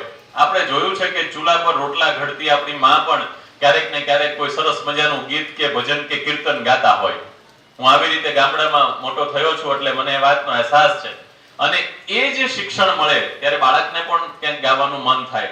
પ્રાર્થના સભાઓમાં ઘણી બધી મને ખૂબ આનંદ થયો તમારે ત્યાં કલાક, પોણી કલાક સુધી પ્રાર્થનાનું મહત્વ છે. આવનારા હવે પછીના કહેવાતા કેટલાક સારા સંકુલોમાં પ્રાર્થના વિસરાઈ ગઈ છે સાહેબ, અને સૌથી મોટું દેશનું દુર્ભાગ્ય છે. મને ખૂબ આનંદ છે કે આ કોરોના પહેલા, હમણાં તો કોરોના એટલે થોડીક વ્યવસ્થાઓ બદલાણી, દાદાના સાનિધ્યમાં યુનિવર્સિટીમાં પહેલા પ્રાર્થના થાય અને પછી અભ્યાસ શરૂ થતો હતો. એટલે આ જે મૂળભૂત આપણા સંસ્કારો છે એ પુરુષાર્થની અંદર હજી જીવંત છે, તેનો વિશેષ આનંદ છે.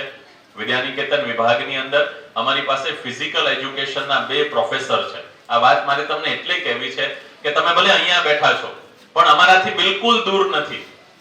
ઘણીવાર શું થાય કે આપણે ત્યાં મોટા ભાગે ગામડામાંથી લોકો શહેરો તરફ જાય, પણ હવે ભીમશીભાઈ આમ ઊંધું કંઈક વેણ બદલ્યું છે કે રાજકોટથી કે પછી બીજા શહેરોમાંથી પોતાના બાળકોને લઈને અહીંયા આવવાનું થાય. આમ તો દાદા આપણે ગાંધીનગર આજુબાજુ પણ હવે એવું થયું છે કે લોકો ભીડભાડથી એકદમ દૂર ફાર્મ હાઉસમાં રહેવા જાય છે, પણ એ કંઈક જુદી પ્રકારની પ્રવૃત્તિ વાળા ફાર્મ હાઉસ હોય છે, ક્યાંક ને ક્યાંક આપણે સાંભળીએ છીએ. પણ એનાથી એક વિશિષ્ટ પ્રકારનું કાર્ય જ્યારે થઈ રહ્યું છે ત્યારે તમારે સૌએ એમાં સહભાગી બનવું જોઈએ.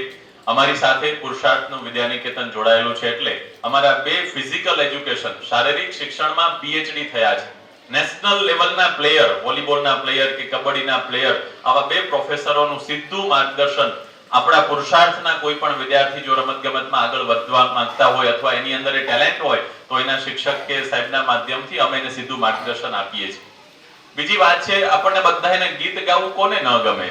અમારા દાદા તો ખૂબ સરસ મજાના બાળગીત ગવડાવે, ખૂબ સરસ મજાના આમ જીવનને રોમાંચિત કરી દેવા પ્રકારના ગીતો ગવડાવે, કારણ કે ગીત તો આપણા જીવનનો પ્રાણ છે. એટલે બાળકોને અંદર માત્ર એ કોઈ ફિલ્મી ગીતો જે પ્રકારના ચાલતા હોય છે એવા કે ડાયરાના કેટલાક ગીતો ચાલતા હોય તે ન ગાય, પણ એની સાથે સાથે ભારતીય સંસ્કૃતિ પ્રમાણેના આપણા જે ગીતો છે કેટલું બધું સરસ એની અંદર છે. આ ગીતમાં જો કોઈ બાળકને આગળ વધવું હોય તો અમારી પાસે પરફોર્મિંગ આર્ટ્સના પ્રોફેસર ડોક્ટર ચિરાગ સોલંકી છે. તબલા જેવા વિષયમાં પીએચડી થયા છે અને આંતરરાષ્ટ્રીય લેવલે 10 થી વધારે દેશોમાં એ વ્યક્તિએ પોતાના શો અને પરફોર્મન્સ કર્યા છે. આવા વ્યક્તિ સીધી રીતે દાદાએ એપોઇન્ટ કર્યા છે અને એ કાયમી રીતે તમારી શાળાના વિદ્યાર્થીઓને માર્ગદર્શન આપશે. બીજું મહત્વનો આયામ એટલે કે હોય બાળકને ચિત્ર દોરવાનું ગમતું હોય તો અમારી પાસે ચિત્ર શિક્ષક પણ છે, અમારી પાસે નૃત્યના જાણકાર શિક્ષક પણ છે, અમારી પાસે બાયોલોજી, વિજ્ઞાનના પ્રયોગો કેવા હોઈ શકે, એની સાથે સાથે પ્રકૃતિને કેમ વધારે સારી રીતે ઉછેરી શકાય, કારણ કે આવનારા સમયની જરૂરિયાત છે.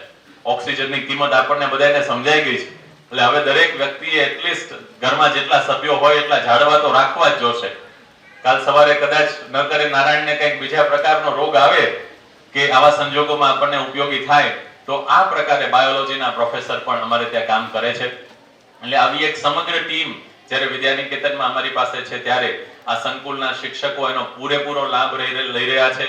આવનારા દિવસોમાં દાદાના માર્ગદર્શનથી તેજસ્વીતા શિબિર અમે કરવાના છીએ. આપણો પહેલો સ્ટેજ જે છે ભીમશીભાઈ, એમાં આપણે શિક્ષકોને તાલીમ આપવાના છીએ બધા વિષયોનો. આવતા વર્ષે 5 સિલેક્ટેડ વિદ્યાર્થીઓ અને એની સાથે એમના શિક્ષકને આપણે બોલાવીશું કોઈ સરસ મજાના પ્રાકૃતિક વાતાવરણમાં, અને જો કદાચ આયોજન થાય તો આખા ગુજરાતના બાળકોને લઈને અહીંયા જ અમે આવી જશું. એટલે તમારે કોઈને ક્યાંય જવાની જરૂર ન પડે, આખી યુનિવર્સિટી અહીંયા આવી જાય. અને મને ખબર છે કે ભીમશીભાઈનું પાથાણું બહુ મોટું છે, એનો છેડો બિલકુલ આવે તેવો નથી. એટલે આવા પ્રકારનું કામ થાય. અને એમાંય હજી અમે એક એવો ક્રાઇટેરિયા વિચારી રહ્યા છીએ કે આ 5 બાળકો કેવા, જે અભ્યાસમાં માર્કશીટમાં સૌથી છેલ્લે હોય તેવા. તેજસ્વી એટલે 99 પીઆર આવ્યા હોય એ નહીં, પણ મને ખબર છે કેટલીક સંભાવનાઓ ક્યારે, કારણ કે હું પણ એક સમયે છેલ્લી બેન્ચમાંથી જ આવ્યો છું, એટલે મને ખબર છે કે સાચું જે આમ કહેવાય ને કે ઘડતર છે એ છેલ્લી બેન્ચથી થતું હોય છે, પણ એમાંથી જીવનના ક્ષેત્રમાં આગળ કેમ આવી શકાય તે માટેનો પ્રયાસ એ વિદ્યાનિકેતન કરી રહ્યું છે. હમણાં દાદા સાથે વાત થઈ, વિશેષ એ વાતનો ઉઘાડ આદરણીય શાહ સાહેબ કરશે, પણ ભીમશીભાઈ એક વાત ખૂટતી હોય તેવી દેખાય છે. આપણા આ કેમ્પસને સંપૂર્ણ બનાવવું હોય ને તો તમારો પહેલો વિદ્યાર્થી કોણ હોવો જોઈએ? તમારા પહેલા વિદ્યાર્થી કોણ હોવા જોઈએ? એવા નવદંપતિ કે જેમને લગ્ન પછી બાળકનો વિચાર કરે ને એ તમારા પહેલા વિદ્યાર્થી હોવા જોઈએ. એટલે કે ગર્ભ સંસ્કારનું જે કામ ચિલ્ડ્રન્સ યુનિવર્સિટીનો જે પ્રાણ છે કે જન્મ્યા પછી તો બાળક વિશે આપણે જાણીએ છીએ કે આપણે એને જે ખવડાવીએ પીવડાવીએ જેવી રીતે રાખીએ તે બધું, પણ ચિલ્ડ્રન્સ યુનિવર્સિટીનો આખો જે વિચાર છે, નરેન્દ્રભાઈએ આપેલું એક જોરદાર વાક્ય કે એ વાક્યને ફળીભૂત કરીએ એટલે આપણને બધી જ સંકલ્પનાઓ આપણી સ્પષ્ટ થઈ જાય. તેજસ્વી બાળક, તેજસ્વી ભારત. તમે રાષ્ટ્રભક્તિને ભરેલા છો. આ કેમ્પસમાં મને એની દિવ્ય આભા દેખાય છે. ત્યારે ભારતને તેજસ્વી બનાવવું હોય તો બાળકો તેજસ્વી હોવા જોશે.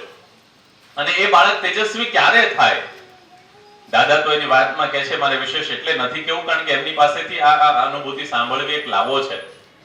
પ્રેગ્નન્સી દરમિયાન કે ગર્ભાવસ્થા દરમિયાન માતાએ કેવા વ્યવહારો કરવા જોઈએ, કેવું ખાવું જોઈએ, પીવું જોઈએ, વિચારવું જોઈએ, વાંચવું જોઈએ, અને એની બધી જ અસરો. અભિમન્યુનું એક ઉદાહરણ આપણી સમક્ષ છે.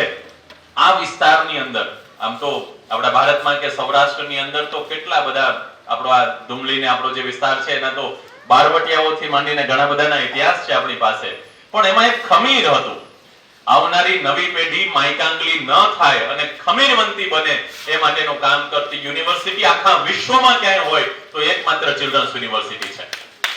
અને આ યુનિવર્સિટીને જ્યારે જેમ કહેવાય ને કે પેલું શિવની જટામાંથી ગંગાજીને જેમ નીચે ઉતાર્યા હોય એવી રીતે આપણે અહીંયા ઉતારી છે ભાણવડમાં, તો મને લાગે કે એ દિશામાં પણ કામ થાય.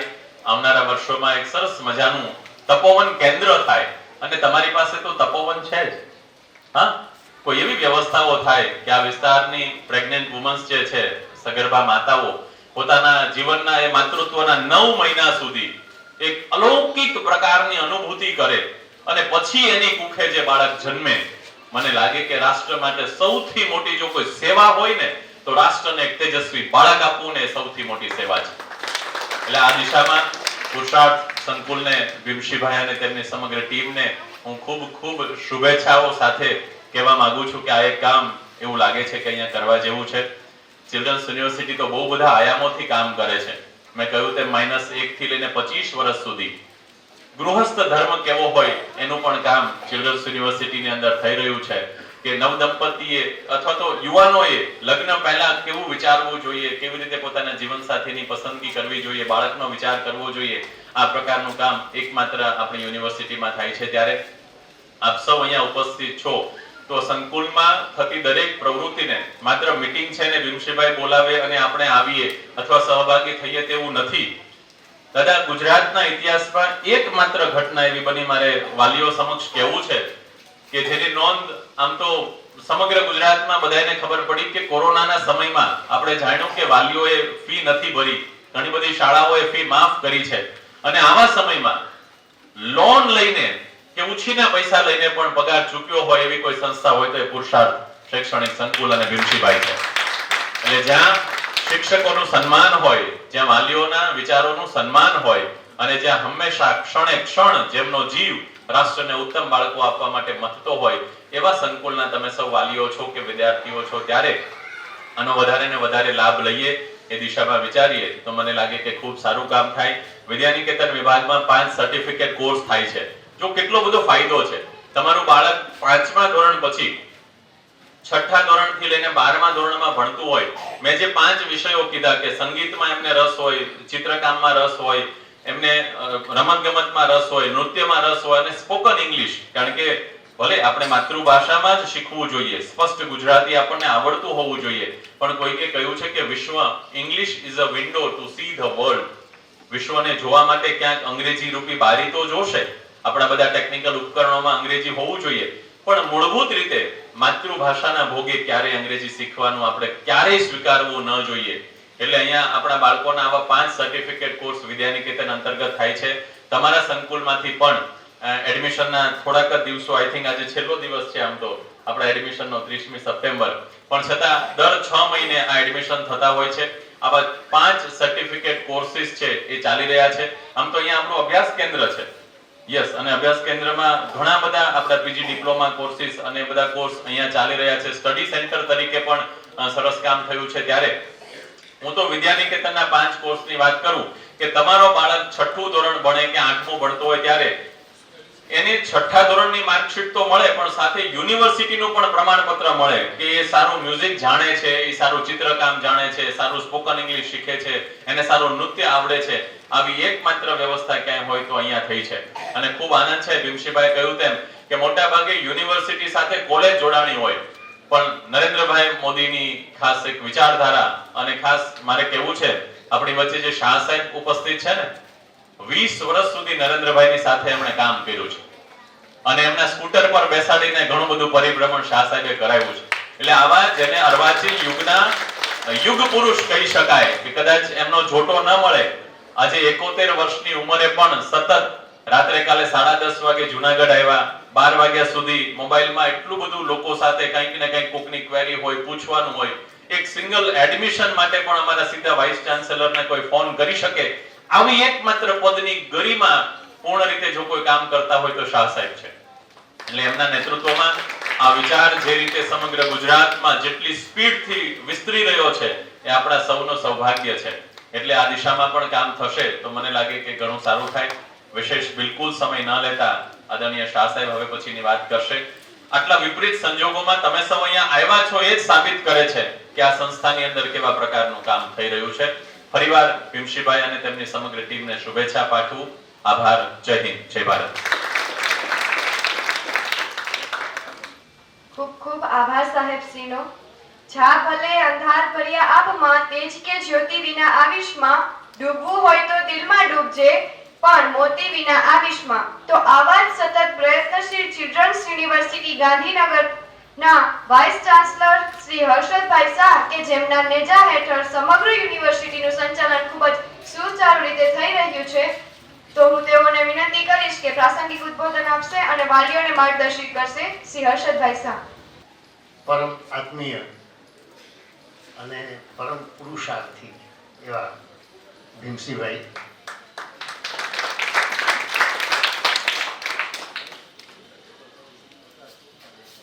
આ વિદ્યાલયના પ્રધાનાચાર્ય શ્રી ઠાકોર ખુશાલભાઈ, બધા જ આચાર્ય ભાઈઓ બહેનો, હું બધા શિક્ષકોને આચાર્ય કહું છું એટલે તમે પાછા મુશ્કેલીમાં ન મુકાતા કે આટલા બધા આચાર્યો ક્યાંથી આવી ગયા. અને આત્મીય બંધુ ભગીની, બાળકો બધા ખૂબ મોટી સંખ્યામાં અહીંયા આવ્યા છો. અને કદાચ તમે બધાએ ભગવાનને પ્રાર્થના કરી હશે કે બહુ વર્ષો હવે અમને જરાક અમી છાંટણા માણવા દે, એટલે આવતો નથી અત્યારે તમારી સામે, ઉપરથી આવતો નથી અને સામેથી આવે છે. તો મિત્રો, તમે બધા આજે, હું અહીંયા 7 વર્ષ પછી આવ્યો છું. લગભગ 2013માં 8 વર્ષ થયા હશે. અને 3 વખત મેં નામ લીધું કે મારે ભાણવડ જવું છે. 3 વખત. પહેલા 3 વર્ષ શરૂઆતમાં 2012 થી 15 કુલપતિ તરીકે કામ કર્યું. એ પછી ફરીથી મને સરકારે આ જવાબદારી સોંપી દીધી જૂન 2019 થી કે તમે ફરી પાછા બાળક બની જાઓ. ફરી પાછો બાળક બની ગયો.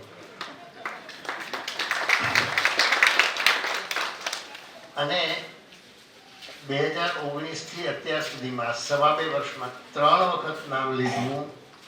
અને જ્યારે અહીંયા ગઈકાલે પણ આવવા નીકળ્યા, આજે પણ આવવા નીકળ્યા, અને માણાવદરથી 20 કિલોમીટર જઈને પાણીનો ભેળો અને એનું જે બધું ભરાયેલું પાણી હતું, ક્યાં ખાડો ને ક્યાં આગળ જઈ શકાય એવી સ્થિતિ જ નહોતી.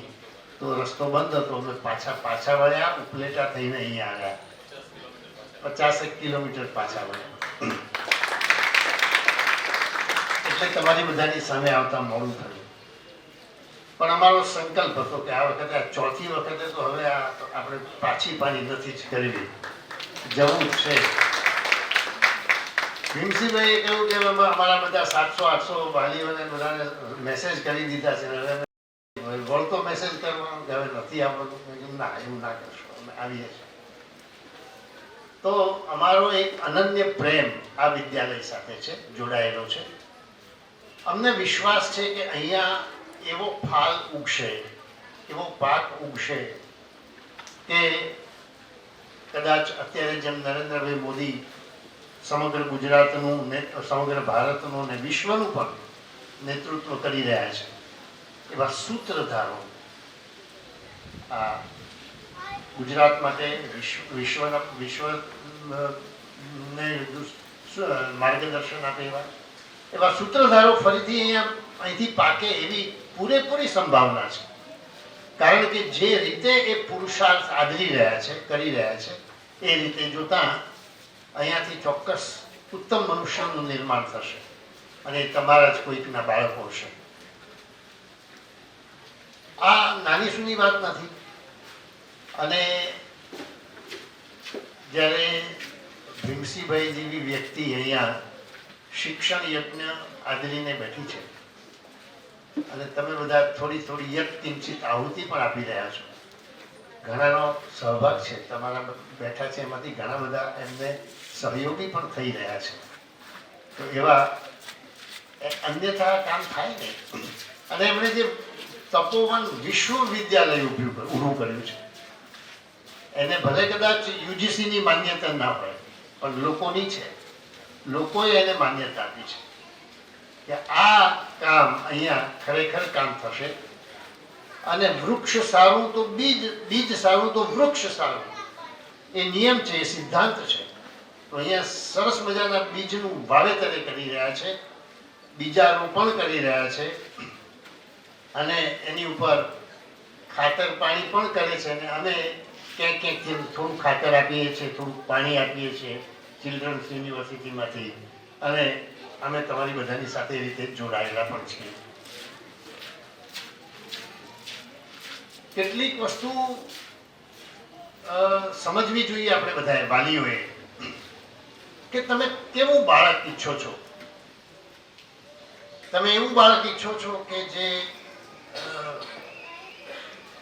બધું જ પુસ્તકનું જ્ઞાન મેળવે પણ પુસ્તકની બહારનું એની પાસે કંઈ ન હોય. બે પૂંઠાની વચ્ચે જે કીધું છે એટલું જ એને જાણવાનું છે, એટલું જ એને પરીક્ષામાં લખવાનું છે.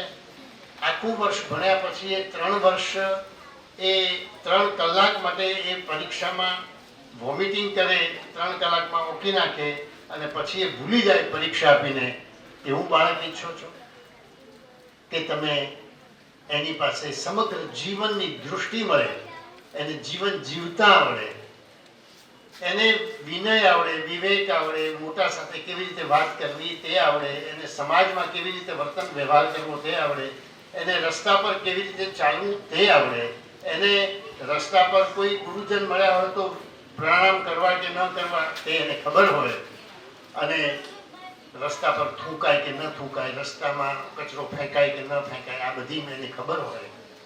પોતાનું શરીર સ્વસ્થ રાખવાની પણ એને ત્રેવડ હોય અને પોતાના માટે ન જીવતો હોય પણ એ સમગ્ર સમાજ માટે જીવતો હોય. એવો બાળક જોઈએ છે કે પોતાને માટે જીવતો હોય એવો સ્વાર્થી બાળક તમારે જોઈએ છે? કેવો જોઈએ છે? જવાબ, તમારો જવાબ જોઈએ. હા, આ એક જ દાદા જ બોલે છે, આ બીજું કોઈ બોલતું નથી. હા, બધી માતાઓ તો કોઈ બોલતી જ નથી. સ્વાર્થી જોઈએ કે પરમાર્થી જોઈએ બાળક? બોલો બોલો. પરમાર્થી.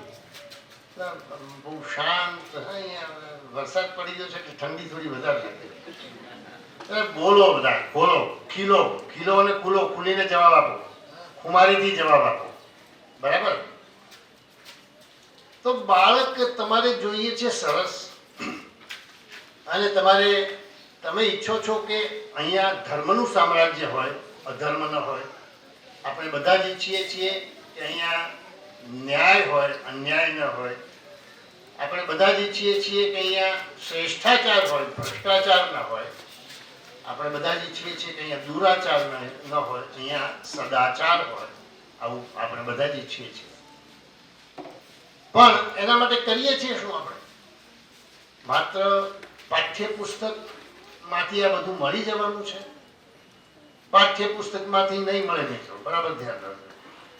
મને તો જરાય વિશ્વાસ નથી. ભલે હું એક યુનિવર્સિટીનો કુલપતિ છું, એનું નેતૃત્વ કરું છું, પણ મને 3 પ ઉપર જરાય વિશ્વાસ નથી. 3 પ. કન્યા રાશિ કહેવાય ને, કન્યા રાશિના 3 પ: પાઠ્યક્રમ, પીરિયડ અને પરીક્ષા. પાઠ્યક્રમ, પીરિયડ અને પરીક્ષા.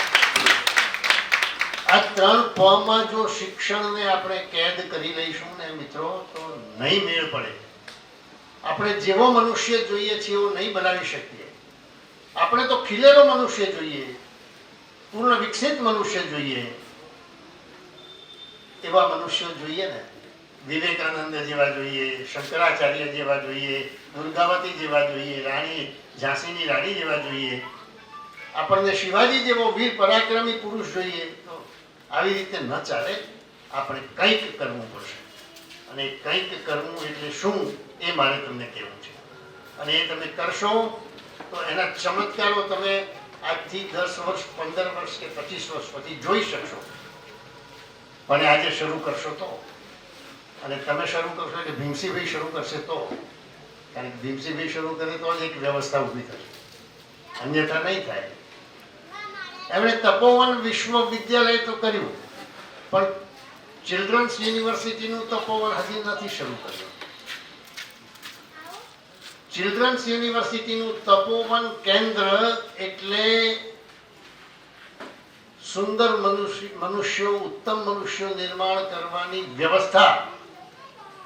સુંદર મજાના સુંદર સંતતિ, ઉત્તમ સંતતિ, દિવ્ય સંતતિ કેવી રીતે નિર્માણ કરી શકાય, કેવી રીતે મેળવી શકાય તેની વ્યવસ્થા અમારી પાસે છે ભાઈઓ બહેનો. એ વ્યવસ્થા એટલે તપોવન કેન્દ્ર. જેમ કુણાલભાઈએ કહ્યું કે અમારો પહેલો વિદ્યાર્થી અજન્મા શિશુ, જે હજી આ ધરતી પર એને પાપા પગલી માંડી નથી, એવું ગર્ભસ્થ શિશુ, ગર્ભમાં જ જે છે એ અમારો પહેલો વિદ્યાર્થી. અને હું કહું છું કે બરાબર છે, અમારે એવા પહેલા વિદ્યાર્થીઓ ઘણા જોઈએ છે. અમારે એનું એનરોલમેન્ટ કરવું છે, એનું પણ રજિસ્ટર બનાવવું છે. તમે કહો કે નામ વિના રજિસ્ટર કેવી રીતે બને? હજી તો જે બાળક આવી જ નથી અને છતાંય અમારે એનું રજિસ્ટર બનાવવું છે. એનું રજિસ્ટર બને. એનું રજિસ્ટર બને એની માતાના નામથી. તો માતા અમારી પહેલી વિદ્યાર્થીની બને. એમને અમે કહીએ કે એવી રીતે ઉત્તમ બાળક જન્માવી શકાય.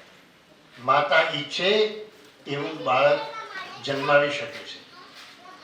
આ જવાબદારી માત્ર માતાઓની જ છે એવું નથી. અહીંયા બેઠા છે બધાની છે. અહીંયા જરા સાચવજો, પછી જવાબદારી નાખી ન દેતા આમના માથે. તમારી બધાની જવાબદારી.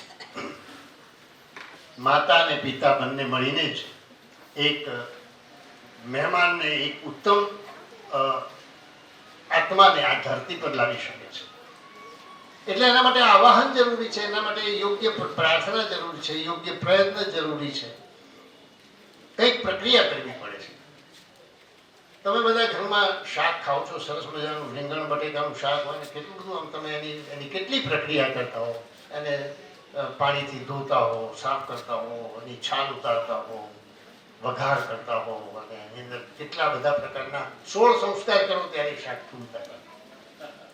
એવા 16 સંસ્કાર આપણે શું આપણા બાળક માટે, જે જન્મથી મૃત્યુ સુધીના 16 સંસ્કાર છે, એમાંથી ખાલી 4 જ સંસ્કાર કરવાના છે જન્મ દરમિયાન. તો એ આપણે ન કરી શકીએ. એ કરો ને તો તમને જે 9 મહિનામાં જે મળવાનું છે ને, તે 90 મહિના સુધીની માઇલેજ આપશે, એવરેજ આપશે. 90 વર્ષ સુધીની. 9 મહિનાનો પ્રયત્ન કરો. 280 દિવસની પાઠશાળામાં માતાઓ ભણે તો એ 90 વર્ષ સુધી એ બાળક તમારો કુળ દીપક બનીને રહેશે, અથવા કુળ દીપિકા બનીને રહેશે. એકલા કુળ દીપક નથી જોઈતા આપણે, દીપક પણ જોઈએ છે, દીપિકા પણ જોઈએ છે, છોકરો પણ જોઈએ છે અને છોકરીઓ પણ જોઈએ છે. આજકાલ આપણને બધાને એમ હોય છે કે આપણે તો છોકરો જ જોયો ભાઈ, કુળ વંશ આગળ કોણ ચલાવે? દીકરો જ ચલાવે ને, એટલે દીકરો જ જોઈએ, બધાને દીકરા જ જોઈએ. બધાને દીકરા જોઈએ તો એ દીકરા માટે કુળ વધુ ક્યાંથી લાવશો, પુત્ર વધુ ક્યાંથી લાવશો? મળશે જ નહીં. 1000 દીકરાઓ જન્મે છે ને અત્યારે, એમાંથી 901 દીકરીઓ જન્મે છે 1000માંથી. 1000ની સામે 901. આ 99 ને શું કરશો પછી તમે? એ 99 ને છોકરીઓ મળશે જ નહીં, એમના લગ્ન જ નહીં થાય, વાંઢા રહેશે. અને પછી કરશે શું એ બધા? નહીં કરવાનું બધું કરશે. આ આપણી સમાજની અવ્યવસ્થા છે. ભ્રૂણ હત્યા ન કરશો, જે આવે એને આવકારજો, પ્રેમથી આવકારજો, જે સરસ છે. કોઈ દિવસ ચેક ના કરાવશો કે તમારે દીકરો આવવાનો છે દીકરી, તો પૂછવાનું જ નહીં. જે આવે તે ભગવાનનો પ્રસાદ છે માનીને એને વધાવી લેજો. એટલે હવે પછી ધ્યાન રાખજો કે આ કરજો. હવે થાય છે શું કે આપણે બાળક જોઈએ છે ઉત્તમ, પણ ઘરે બેઠા જ અને આપણે કેન્દ્ર સુધી અહીંયા આવવાનું હોય તો આવતા નથી, મોકલતા નથી. પણ અમે 2.5 કલાકની પ્રવૃત્તિઓ રોજ કરાવીએ છીએ માતાઓને. અને હવે તો પ્રત્યક્ષ થવાની છે. તમે આટલા બધા લોકો પ્રત્યક્ષ આવ્યા છો તો આપણે 20, 25, 50 માતાઓ અહીંયાથી જે બેઠી છે અહીંયા કેન્દ્રમાં ન આવી શકે?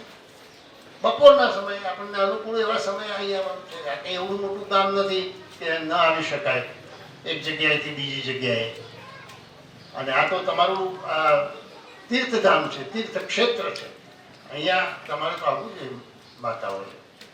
તો તપોવન કેન્દ્ર જ્યારે શરૂ થાય, હવે કરશે, મને વિશ્વાસ છે. હવે તપોવન કેન્દ્ર કરશે, કારણ કે એમના એક પછી એક જે સ્ટેપ જાય છે ને, તપોવન વિશ્વવિદ્યાલય, તો તપોવન વિશ્વવિદ્યાલય ત્યારે જ બનશે કે જ્યારે તપોવન કેન્દ્ર શરૂ કરશે. એટલે હવે તો એ કરશે.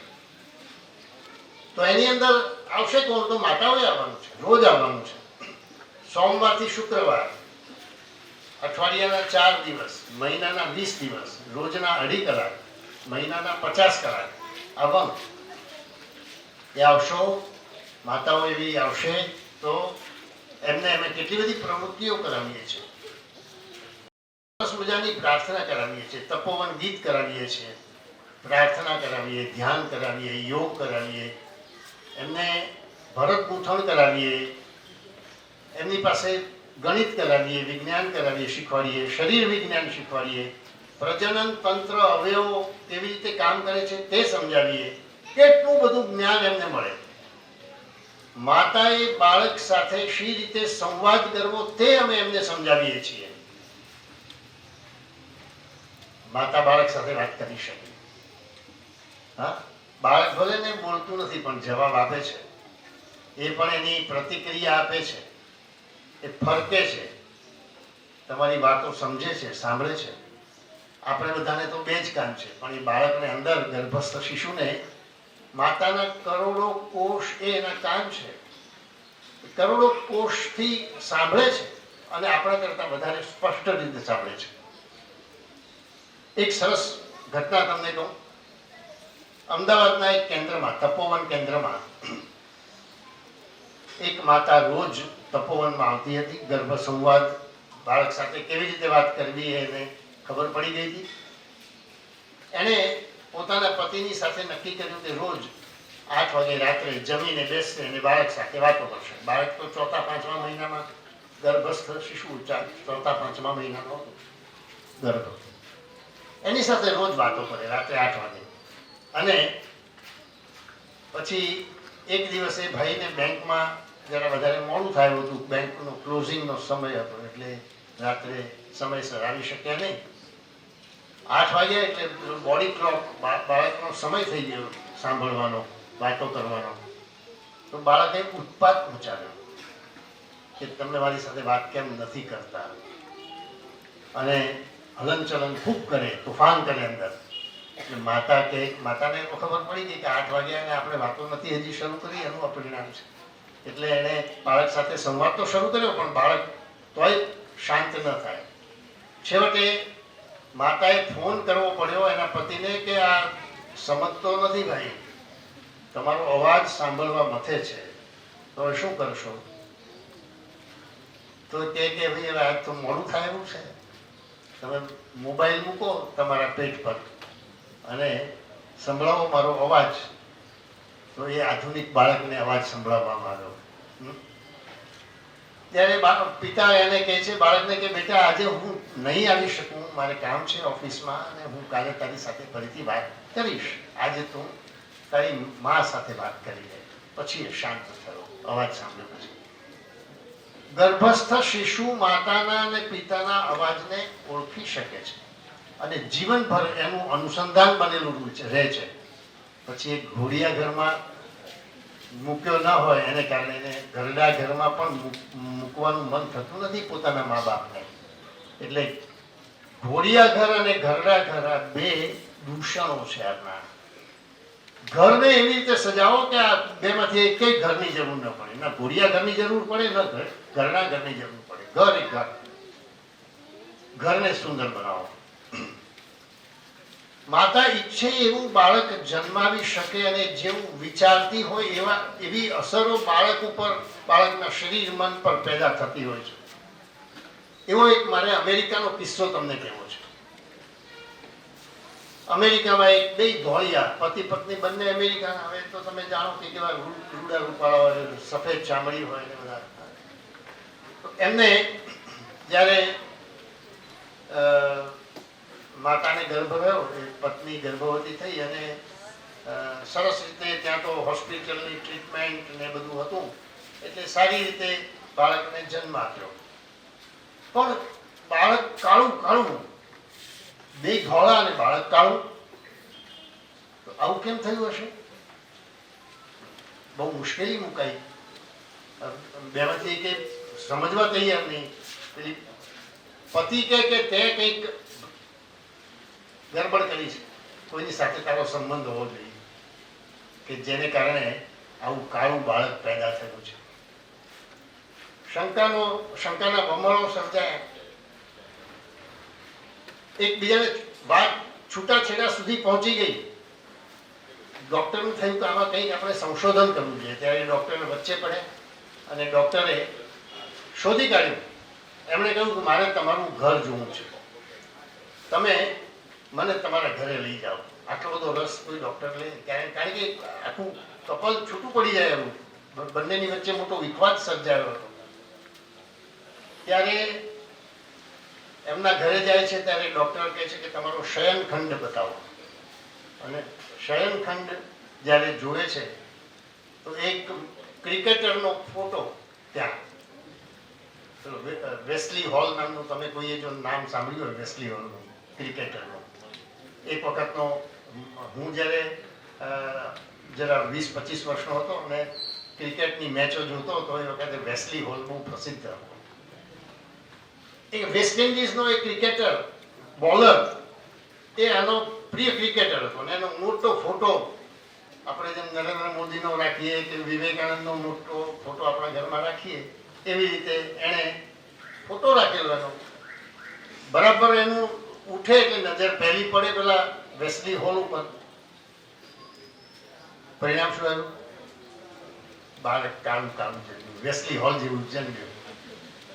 હવે ભૂલ તો ન માતાની હતી કે ન પિતાની હતી, બંને બરાબર હતા. કોઈનો વ્યભિચાર નહોતો, બીજા કોઈ સાથે સંબંધો નહોતા, પણ બાળક જન્મ્યું કેમ કાળું? કારણ કે એને સતત કાળા હબસી જેવા માણસને જોયા કરે. તો માતાઓએ સમજવાની જરૂર છે આ એક ઉદાહરણ ઉપરથી કે આપણે જેવું ઈચ્છીએ તેવું બાળક જન્માવી શકીએ છીએ. તમને મહાવીર સ્વામીના મહાવીર સ્વામીના જન્મની જો કઈ વાતની ખબર હોય તો મહાવીર સ્વામીના માતા ત્રિશલા દેવીને 14 સ્વપ્નો આવે છે એ જ્યારે ગર્ભવતી હતા. એ 14 સ્વપ્નો એવા હતા કે એ સંકેત એવો હતો કે કોઈ મહાપુરુષનો જન્મ થવાનો છે. એટલે જે એના રાજ પુરોહિત હતા, જે જ્યોતિષી હતા, એમણે કહ્યું કે તમારે ત્યાં તો કોઈ એક મહાન આત્માનો જન્મ થવાનો છે, એવા સંકેત છે. આ તમારા સપના એવું બતાવે છે. અને ખરેખર જ એવું થયું કે એક મહાન આત્મા આપણને મહાવીર સ્વામીના સ્વરૂપમાં મળ્યા છે. જ્યારે મહાવીર સ્વામી ગર્ભમાં હતા એ વખતે થયું શું કે માતાને એમણે કષ્ટ ન પડે એમને એટલા માટે પેટમાં એમણે હલનચલન બંધ કરી દીધું. બધાનો સમય થઈ ગયો લાગે છે. કેટલા લોકોને જવાનું છે હજી?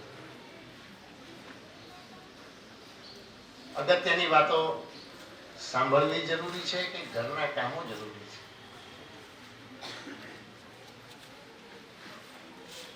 મિત્રો, આવો સમય ક્યારેક જ આવે છે. 8 વર્ષે આવ્યો છે સમય.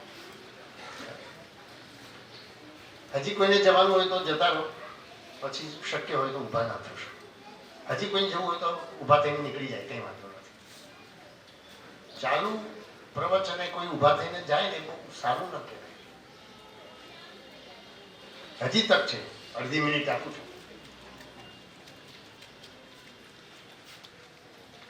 તો ત્રિશલા માતાને થયું કે અંદર બાળક હાલતું નથી અને કંઈક ગડબડ છે, તો શું હવે અંદર એને કંઈ થયું તો નહીં હોય ને? એટલે એ તો વિમાસમાં મુકાઈ ગયા, શોકમગ્ન થઈ ગયા. આખો રાજમહેલ શોકમાં, શરણાઈઓને બધું બંધ થઈ ગયું.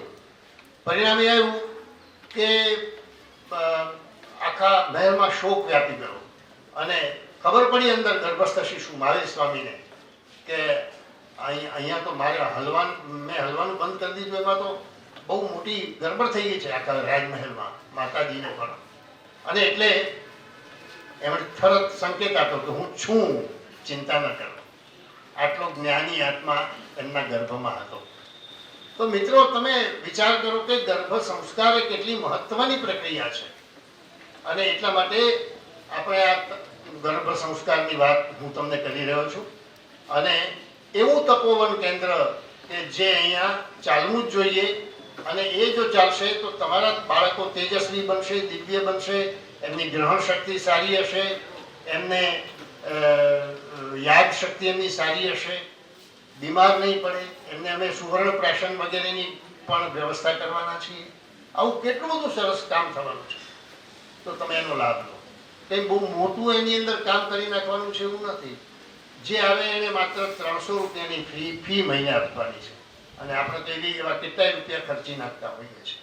એક ઉત્તમ આત્મા આપણે લાવવો છે, આપણા ઘરમાં સરસ મહેમાન લાવવો છે, તેજસ્વી બાળકને જન્મ આપવો છે. તો તમે એક પોતાની બહેન દીકરી માટે 300 રૂપિયા નહીં ખર્ચી શકો? વિચાર. એ 300 રૂપિયા એમને તમારે જમા કરાવવાના હોય અને એમાંથી 60 રૂપિયા એમને માત્ર મોકલવાના છે. 240 તો અહીંયા જ રાખવાના છે વ્યવસ્થાઓ માટે, કારણ કે એમણે 2 બહેનોને પગાર આપવાનો છે, 6 કલાક કામ કરાવવાનું છે આના માટે. અને એની સામે અમે એ બહેનો, જે બહેન આવી હોય એને એક દિવસના 40 રૂપિયા પ્રમાણે નાસ્તાના પૈસા પણ મોકલવાના છીએ, હાજરી પ્રમાણે. માની લો કે એક બહેન 20 દિવસ આવી તો અમે આપીશું 800 રૂપિયા એમને આપીશું, અને એમણે નાસ્તો આપવાનો છે, પૌષ્ટિક આહાર આપવાનો છે.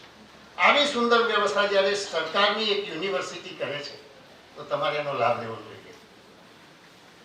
બરાબર? બીજું એની સાથે જોડાયેલું જે કામ છે ને, એ શિશુ પરામર્શન કેન્દ્ર છે. બાળકનો ઉછેર સરસ રીતે કરવો જોઈએ. અને બાળકનો ઉછેર કરવો એટલે બાળકનું મનોવિજ્ઞાન જાણવું, એને કેવી રીતે એની સાથે વાતો કરવી, એને કેવા કપડાં પહેરાવવા, સ્તનપાન ક્યારે છોડાવવું, કેવી રીતે છોડાવવું, કેટલું ધ્યાન રાખવું બાળકમાં. આ બાળકની ચિંતા કરવી, આ બધી, એટલે એનો ઉછેર સરસ રીતે થાય તો બાળકનું જીવન સુધરી જાય. જીવન પર્યંતનું જ્ઞાન એને અહીંયા બાળપણમાં જ એને મળતું હોય છે. માતાનો પ્રેમ મળે છે, પરિવારનો પ્રેમ મળે છે. અને એના માટે પણ અમે અમારું પરામર્શન કેન્દ્ર ચાલે છે, શિશુ પરામર્શન કેન્દ્ર. જન્મેલા બાળકોથી 3 વર્ષ સુધીના બાળકોને લઈને માતાઓ આ કેન્દ્રમાં આવી શકે અને આનું જ્ઞાન પણ મેળવી શકે. આની પણ પ્રવૃત્તિઓ ચાલે. આમાં પણ અમે રમતો રમાડીએ, ગીતો ગવડાવીએ, વાર્તાઓ કહીએ, અને બાળક અને માતા બંને સાંભળે, ખીલે. તો એમાં માત્ર 1.5 કલાક આવવાનું છે.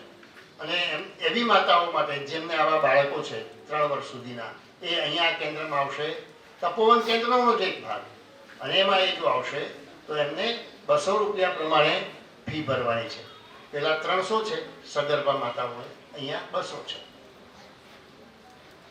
આ આખી વ્યવસ્થા ઊભી કરવું છે અહીંયા, તો એ આનું પાયાનું કામ થશે. અત્યારે જે ઉપર તો પાણી સરસ છંટાય છે, ખાતર પાણી થાય છે, પણ મૂળમાં પાણી સિંચવાનું જે કામ છે તે આ કામ છે.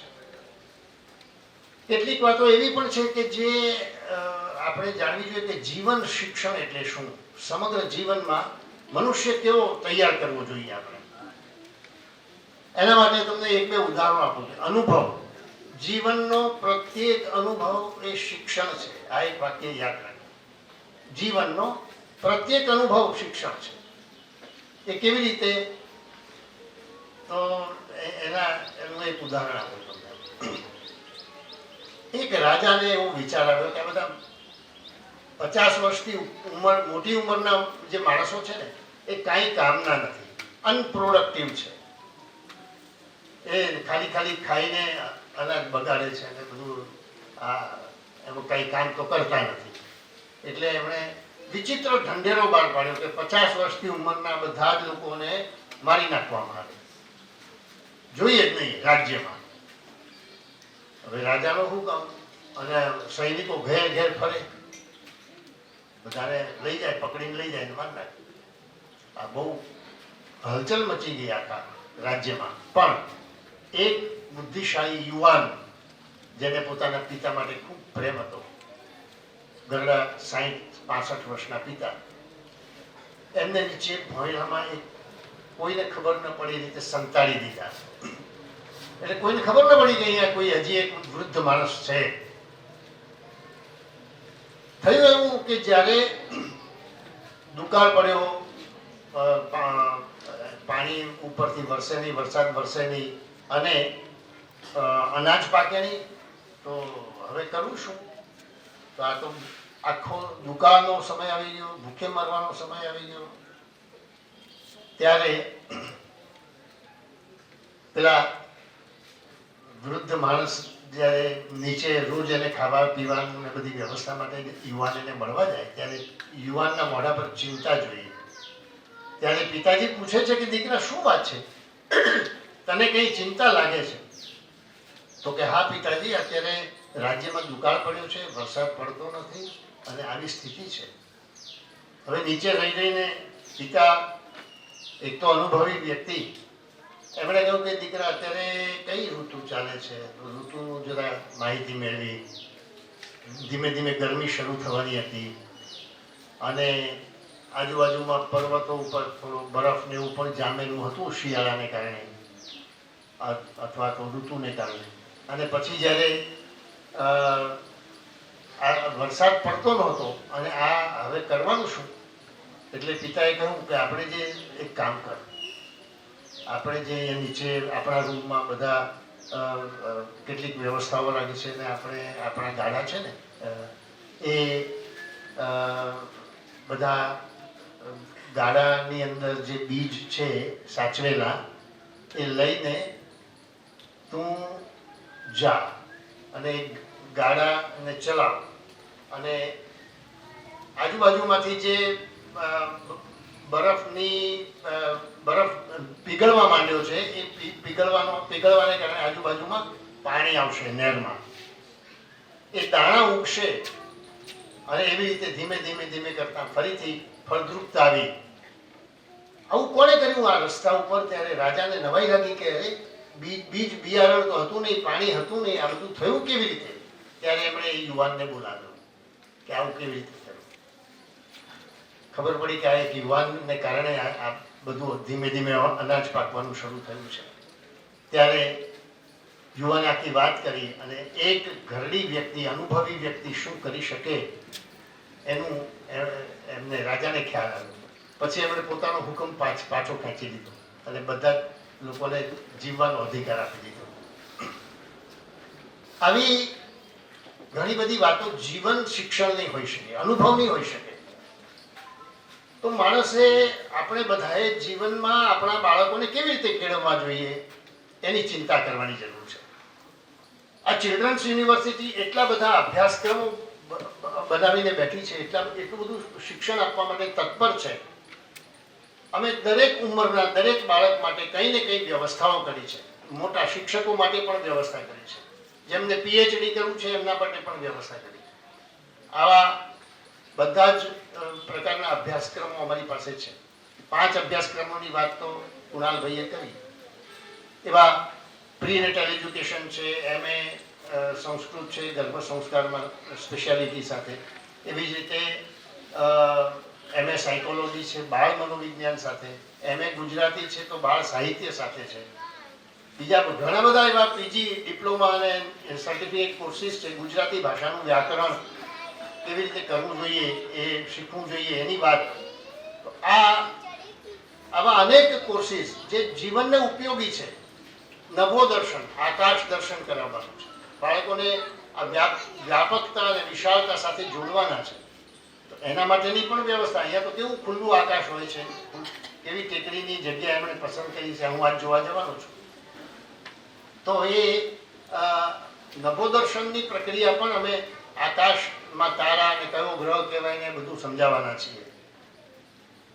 આવું અનેક પ્રકારનું જ્ઞાન તમારા બાળકોને ચિલ્ડ્રન્સ યુનિવર્સિટીના માધ્યમથી મળશે. શિશુ નિકેતન અમે શરૂ કર્યું છે. બાલ વાટિકા શરૂ કરવાના છીએ. 3 વર્ષના બાળકોને એક યુનિવર્સિટી ભણાવે એવું હવે થઈ ગયું. અમે ભણાવવાનું ચાલુ કર્યું. અમે જે રીતે ભણાવીએ છીએ 3 વર્ષના બાળકો એમને એટલા બધા ખીલેલા હોય છે અમારા બાળકો. તમે જુઓ ને તો ખ્યાલ આવે. અત્યારે તો ભલે ઓનલાઈન, મેં હમણાં એક સંમેલન લીધું એમનું અને એની અંદર એમને કહ્યું કે હવે અમે તમને દિવાળી પછી બધાને રૂબરૂ બોલાવવાના છીએ, બધાએ પ્રત્યક્ષ આવવાનું છે, આવશો ને? આવો પ્રશ્ન પૂછ્યો. અરે કે તમે કાલથી બોલાવ્યો, અમે કાલથી આવી જઈએ. માતાઓ તો માતા પિતા અને બાળકો મારી સાથે ગીત ગાતા એમણે એનો વિડીયો ઉતારેલો છે. તમને કે જો અહીંયા દેખાડીશ, ભીમશીભાઈને આપી દઈશ. તો આવું શિશુ નિકેતન અમે શરૂ કરી દીધું છે, જીવંત, એકદમ પ્રાણવાન. અને આવા અભ્યાસક્રમો 8 વર્ષ સુધીના, 3 થી 8 વર્ષ સુધીના બાળકો માટેના અભ્યાસક્રમો પણ બની રહ્યા છે, બની ગયા છે. અને એટલું જ નહીં, અમે હવે ગૃહસ્થ ધર્મનો અભ્યાસક્રમ પણ 19 થી 25 વર્ષના યુવાનો યુવતીઓ માટે પણ બનાવ્યો છે. ગૃહસ્થ ધર્મ, દાંપત્ય જીવન કેવી રીતે વિતાવવું જોઈએ યુવાને, એક યુવતીએ, એવું કેવી સરસ રીતે જીવી શકાય છે કે જેથી કરીને બેયની વચ્ચે એક મનમેળ હોય, સામંજસ્ય હોય, એમની વચ્ચે કોઈ વિખવાદ ન હોય અને છતાં પણ સરસ રીતે એમનું જીવન ચાલે.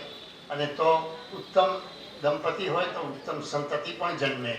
એવા પ્રકારનું દાંપત્ય જીવન કરવા માટે અમે ગૃહસ્થ ધર્મ, અર્થ, કામ અને મોક્ષને આવરી લઈને વિષયોનું નિર્માણ કર્યું છે, અભ્યાસક્રમનું નિર્માણ કર્યું છે. એટલે કોલેજના યુવાનોને, ગુજરાતભરના લોકોને અમે એનું પણ જ્ઞાન આપવાના છીએ, એની અંદર પણ જોડવાના છીએ. તમારે ત્યાંથી પણ જે યુવાનો હશે તે જોડાઈ શકશે. આવા બધા અભ્યાસક્રમો યુનિવર્સિટીએ તૈયાર કર્યા છે. તો ભાઈઓ અને બહેનો, માતાઓ, દીકરીઓ બધા ધ્યાન રાખો કે ચિલ્ડ્રન્સ યુનિવર્સિટી તમારા માટે છે, તમારી યુનિવર્સિટી છે. તમારે એનો પૂરેપૂરો લાભ ઉઠાવવો જોઈએ. તપોવન કેન્દ્ર, શિશુ પરામર્શન કેન્દ્ર, શિશુ નિકેતન, બાલ નિકેતન, બાલ વાટિકા અને પછી વિદ્યા નિકેતન અને ગૃહસ્થ ધર્મ PhD સુધીનો અભ્યાસક્રમ અહીંયા બધી જેવી ફૂલ ફ્લેજ વ્યવસ્થા છે. અને હવે સરસ બીજી વાત કરવાની છે, એ છે ટોયસની, રમકડાની. તમને બધાને ખબર હશે કે આપણા આદરણીય પ્રધાનમંત્રી નરેન્દ્રભાઈએ 30મી ઓગસ્ટ 2020 ના દિવસે એક સરસ વિષય લીધો હતો, રમકડાનો વિષય લીધો કે રમકડા એ બાળકો માટે એક સુંદર મજાનું સાધન છે. એમનું બાળપણનું એ મહત્વનું ઉપકરણ છે. એનાથી ઘણું શીખી શકે છે. માત્ર આનંદ નહીં, પણ એને શીખવાનું પણ ઘણું મળે છે. પણ રમકડાના ક્ષેત્રમાં આપણે પછાત છીએ. રમકડાના ક્ષેત્રમાં આપણે આત્મનિર્ભર થવું જોઈએ.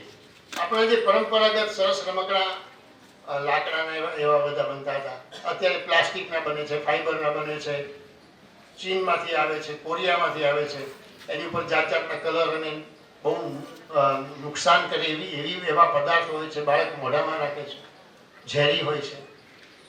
આ બધું રોકવા માટે આપણા પૈસા પણ બહાર જાય છે, હુંડિયા પણ બહાર જાય છે અને આપણે આત્મનિર્ભર નથી રમકડાના ક્ષેત્રમાં. એટલા માટે એમણે ઘોષણા કરી કે આવી રીતે ચિલ્ડ્રન્સ યુનિવર્સિટી આ કામ કરવું જોઈએ અને મને કહેતા આનંદ થાય છે કે આ રમકડાના ક્ષેત્રમાં ચિલ્ડ્રન્સ યુનિવર્સિટી સક્રિય બની ગઈ છે અને અમે ડિપાર્ટમેન્ટ ઓફ ટોય ઇનોવેશન રમકડાનું સર્જન કરવાનું શરૂ કરી દીધું છે અને એના માટે 5 એન્જિનિયરો કામે લાગ્યા છે. આ રમકડા માટે પણ અમે બાળકો માટે પણ અભ્યાસક્રમ બનાવ્યો છે. બાળકો પણ જોયફુલ લર્નિંગ થ્રુ ટોયઝ એવો અભ્યાસક્રમ છે 7, 8, 9 બધા ધોરણ માટે. એ બાળકો જોડાઈ શકે છે અમારી સાથે. શિક્ષકો પણ ટોય પેડાગોજી એટલે રમકડા બનાવવાની નિર્માણની પ્રક્રિયા એનું શાસ્ત્ર એ શાસ્ત્રની અંદર શિક્ષણ શાસ્ત્ર એની અંદર જોડાઈ શકે છે.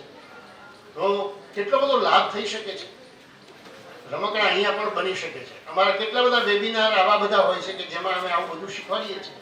કોઈએ સમર કેમ્પમાં અહીંયાથી જોડાયા હતા તમે 21મી મે થી 25મી મે સુધી સમર કેમ્પમાં કોઈ અહીંયાથી તમારા બાળકોને જોડ્યા હતા? તમે કોઈ જોડાયા હતા? ઓનલાઈન હતો? હાથ ઊંચો કરો કોઈ જોડાયા હોય તો. કલામૃતમ એવું નામ હતું સમર કેમ્પ. પાછળ બહુ દેખાતા નથી મને હાથ. હા કોણ છે જરા મને દેખા? આ છત્રી કદાચ ચાલી આવતી હોય તો. અચ્છા તો બહુ ઓછા લોકો એનો અર્થ એમ કે જોડાયા છે. હા હા તો મારું જે કહેવાનું તાત્પર્ય છે કે સમર કેમ્પ જેવી હા જો આ બેન જોડાયા હતા. શું અનુભવ હતો બેન? એમાં બાળકોને લગતી વિવિધ પ્રવૃત્તિ હતી. હા બાળકોને લગતી જુદી જુદી પ્રવૃત્તિ હતી કે જે બાળકને જેમાં ઇન્ટરેસ્ટ હોય ને એ બાળક પોતે એ પ્રવૃત્તિ કરે. કલા ચિત્રકામની પ્રવૃત્તિ હતી. એ રીતે ઘણી બધી પ્રવૃત્તિ હતી. એમાં 1-2 દિવસ મારું બાળક ખર્ચ ન પણ 2-3 દિવસ તો એને ભાગ લીધો. એનો પ્રયત્ન કર્યો હતો એને આ જે ચિત્ર સ્પર્ધા હતી ને એમાં એને પોતે પોતાની સાથે પેઇન્ટિંગ થોડું ઘણું કરી દીધું. અને વધારે પડતો તો એ વિડીયો જોવામાં જ મસ્તું હતું કે આટલું બધું સરસ આમાં આવે છે. એ પોતાની પ્રવૃત્તિ કરવા કરતાં તમારી જે યુનિવર્સિટીની જે પ્રવૃત્તિ છે ને એ જોવામાં જ મસ્તું હતી. સરસ. તો તમે વધારે સંખ્યામાં જોડાવું જોઈએ. આવા તો બધા કેટલાય કાર્ય આપીએ છીએ. તો હવે તમે બધા જરા તમારું ખેતીનું કામ હોય ઘરનું કામ હોય એમાંથી પણ સમય કાઢીને યુનિવર્સિટીના આવા જે ઓનલાઈન કાર્યક્રમો ઘણા હોય છે એની અંદર જોડાજો. બધા વાલીઓને વિનંતી છે અને બહુ જ સરસ કામ છે ચિલ્ડ્રન્સ યુનિવર્સિટીનું અને એને આવકારજો. અને આજે ઘણા વખતે મારે અહીંયા આવવાનું થયું છે તો તમે આટલી બધી સંખ્યામાં અહીંયા ઉપસ્થિત રહ્યા છો. તમારો બધાનો ખૂબ ખૂબ આભાર. અને એક છેલ્લે હજી વાત કહેવાનું મને લોભ જાગે છે એ કહી દઉં પછી મારી વાતને પૂરી કરી દઉં. તમે બધા ભાષા માટે થોડા સજાગ બની જજો. માતૃભાષા માટે ભાષા આવડવી જોઈએ. આપણને આપણી પોતાની ભાષા ના આવડે આપણે ભૂલી જઈએ તો ન ચાલે. સાચું લખતા અને સાચું બોલતા ગુજરાતીમાં આવડવું જોઈએ.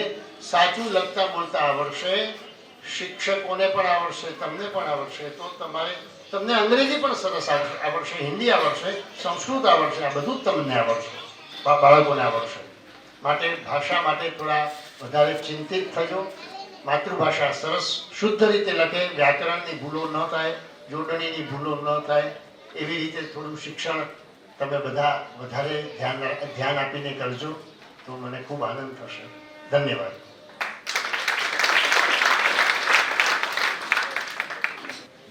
Thank you so much. આપણા યંગ દાદા 71 વર્ષની ઉંમર છે અને હજી બાળકો માટે કેટલા ચિંતિત છે અને માતાએ અને એમના પિતાએ ખરેખર ક્યાંથી વિચાર કરવો જોઈએ એની ખૂબ સરસ રજૂઆત કરી છે. ચિલ્ડ્રન્સ યુનિવર્સિટીમાં જે ગર્ભ સંસ્કારથી લઈ અને એનું બાળક હજી જન્મ નથી લીધું પણ ત્યાંથી લઈ અને પીએચડી સુધીની જે આખી યાત્રા છે એને ખૂબ સરસ રીતે વિવરણ સાથે એમને રજૂઆત કરી છે કે જો આપણે આમાં થોડું વિચારતા થઈએ તો દેશને શ્રેષ્ઠમાં શ્રેષ્ઠ નાગરિક આપી શકશું. અને જે ચિંતા આપણે ટકાની કરીએ છીએ ને એ ટકાની જરૂર નહીં પડે. એ ઓટોમેટિક એની ખોપરી એવી બનશે ને, એ ટકો એવો બનશે ને યસ કે એમાં તમારે ચિંતા કરવી જ નહીં પડે. જે અત્યારે ચિંતા આપણે કરીએ છીએ કે મારું બાળક છે, આપણે તો બહુ હજી એ મેટ્રો સિટીથી દૂર છે, પણ જે ડ્રગ્સ એડિક્શન થઈ ગયા છે, જ્યારે આજે લિકર્સના એડિક્શન થઈ ગયા છે, ઘણી બધી એવી જે આપણે નસીબદાર છે કે આપણે જે એનાથી દૂર છીએ, પણ જો આપણે ચિંતિત નહીં થઈએ તો એ દિવસો દૂર નથી. એની ટકોર છે એ દાદાએ કરી દીધી છે, તો આપણે સૌ તાળીઓથી વધાવીએ.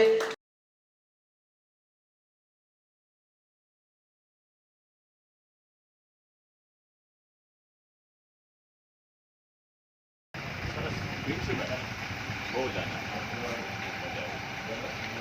ગાંધીનગર તાજગી આવી ગઈ. નહીં પહોંચી જશું ભલે.